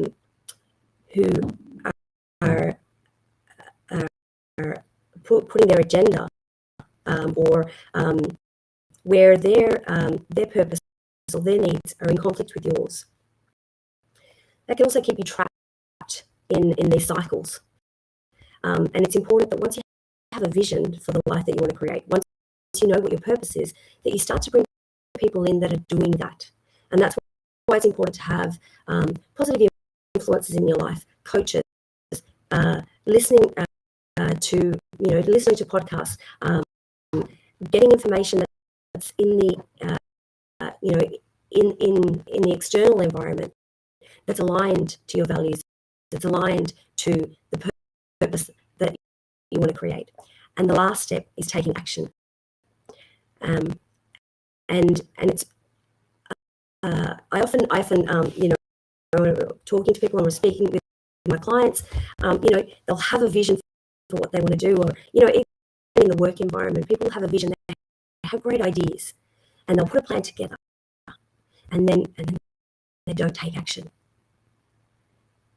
Taking action and being committed to that action, that's what's really going to get you moving forward. That's what's really going to get you to get to that place where you begin to self-actualize. And once you're living in that space, once you're taking action, you start to magnetize your energy. You start to draw in more things that are aligned to your purpose. You start to see that in your external environment, everything begins to raise you higher, to bring you up, to achieve the things that you were born to achieve. The fact that you were born when you were born, the fact that you are where you are today isn't chance or coincidence. Everything has brought you to this point. Everything has led you to this moment for you to do what you were born to do. And when you're in that space, what you find is that the entire universe wants you to realize your purpose. It's the reason why you were born. And you become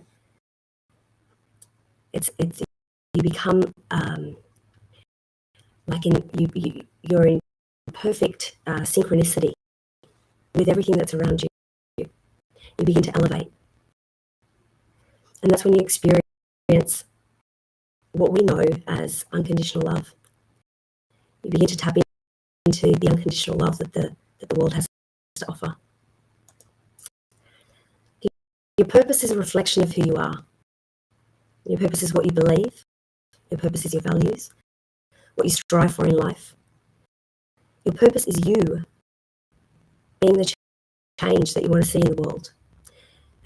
And I referred to this quote because I know it's quite a popular quote. A lot of people, a lot of people that I know that I've spoken to will use this as a quote, as a motivational quote. Be the change you want to see in the world. I would actually say that you are the change that you want to see in the world. That is the reason why you were born, to be that change. Because only you can bring that change into the world. And that is why you want to be it, because it exists within you to be just that. So what I wanted to do I suppose to give you something in this masterclass is to encourage you to create a purpose statement. And I've listed there some questions that I hope will help you really uncover what that purpose is, what that change is that you bring to this world. You are a gift to the world. You are meant to be. You are meant to be here, and you are meant to do what you were born to do. So the first question is, what is it about my life that makes me me? So what is my life about? What have I lived? What do I value? And it's important that when we ask, what do we value, that we tap into our intuition, that we take that moment to listen to that inner teacher.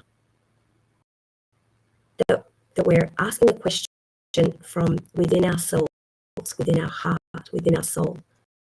What is it that we value? What do I treasure? What do I hold closest to my heart? what's really important to me. And then ask, what do I want to do in my life that's worthwhile? What's my legacy? How do I want to be remembered? There's 6 questions that you can answer and create a mission statement. And before I read my mission statement, I want to go back to the story that I was telling. And you may be wondering what that voice was that the woman heard. So a voice awakened within her, and the voice said, take off the harness, take off the leash, you are free. And she stood up and she committed again. And she committed again, but this time she committed. She committed to being who she was born to be. She committed to being who that little girl wanted to be. She committed to seeing the world as a place of adventure, as a place of love, as a place where everything danced. And I share that story with you today because that woman was me. Not a very long time ago. And my purpose statement is that I am unconditional love, and I am connected to all forms of life force in this universe. And when I'm living in my purpose, my energy is vibrating at its highest frequency in life force. And I'm able to magnetize my energy to attract everything that I need in this universe, to realize my purpose, and to self-actualize. I can magnetize my life force through giving and receiving unconditional love to myself and to others. To be love, to share love, allows me access to everything that is love in this universe. I believe that families are the core foundation of society. And I believe that our capacity for change must lie in how we negotiate our needs and aspirations within those relationships where we can self-actualize and live healthy and meaningful lives. And as the old saying goes, and I know that there's been a lot of female coaches in this 100 coach list, you may appreciate this. Behind every great man, there is a great woman. And I am one of those women. Not behind a great man, but alongside great leaders. I believe in a world where equity and safety are a path to prosperity and freedom. That is no longer a goal, but a way of life. And that requires the work of both men and women to rise as authentic leaders and build a better world for all of us. When we can do that as authentic leaders, as adults, we can raise children in a world that is safe, where they don't need to be kept indoors, where they don't need to have fear, where they can learn to grow in a place where their gifts are nurtured, in a place where there is love. And that is my purpose, to work with children, to bring this word to schools, and to allow children to grow and to be who they were born to be. And to finish off, so my call to action and an open invitation, but I'd like to say an open invitation particularly to teachers, to nurses, to anyone who's been working in one of those industries that have really been affected by COVID. Because, you have been doing the work on the front line. I used to work in that space, and it's really important that that we're aware that the people that are working in these industries have taken an enormous toll. It's taken an enormous toll on their life. At Your Future Now, part of what we do is that we want to get these messages out to community, and we have a Live It Now event coming up from the 27th to the 31st of that says July. That will be held at Vibe Hotel North Sydney, and that date is actually wrong.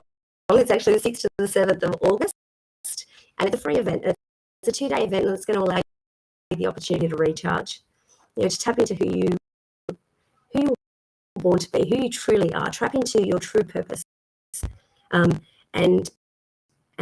also the opportunity to just reconnect with yourself.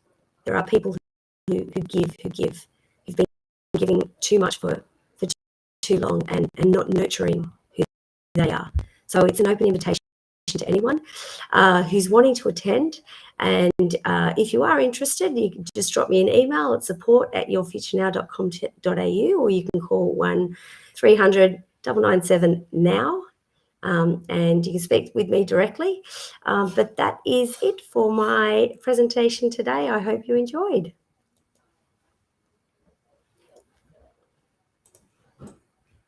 And I don't know if there's any questions. Am I going to get Dre back? Hey, oh, Hello. hey, Jess. Hello. That was awesome. Like that story at the beginning, very hypnotic. I love the way that you told the story, and then you finished it, and I was like, oh. Was that just an open loop? Did you? And then I'm glad that you came back and finished it. Right, we have basically got 2 minutes, and then we need to close this session down, and then we've got the last session.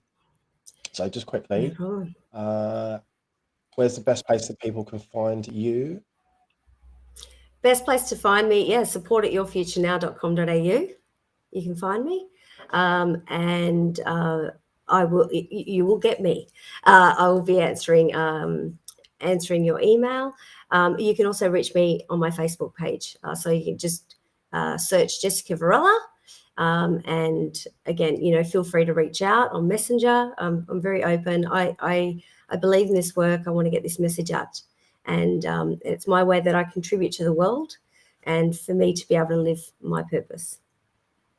I just want to say a massive, because I know that you jumped on late, just like a massive thank you to you for the value and just being a big supporter. It means, so much. Thank you. Thank you so much. And thank you for what you are doing. And happy birthday. Thank you so much for having me. And I don't know, and a big shout out to Holly and to Sophie. To Sophie. Yeah. Big shout out. Yeah. Your stories really touched my life, and big shout out to you. Awesome. Yeah. Okay. Thanks. Thank you.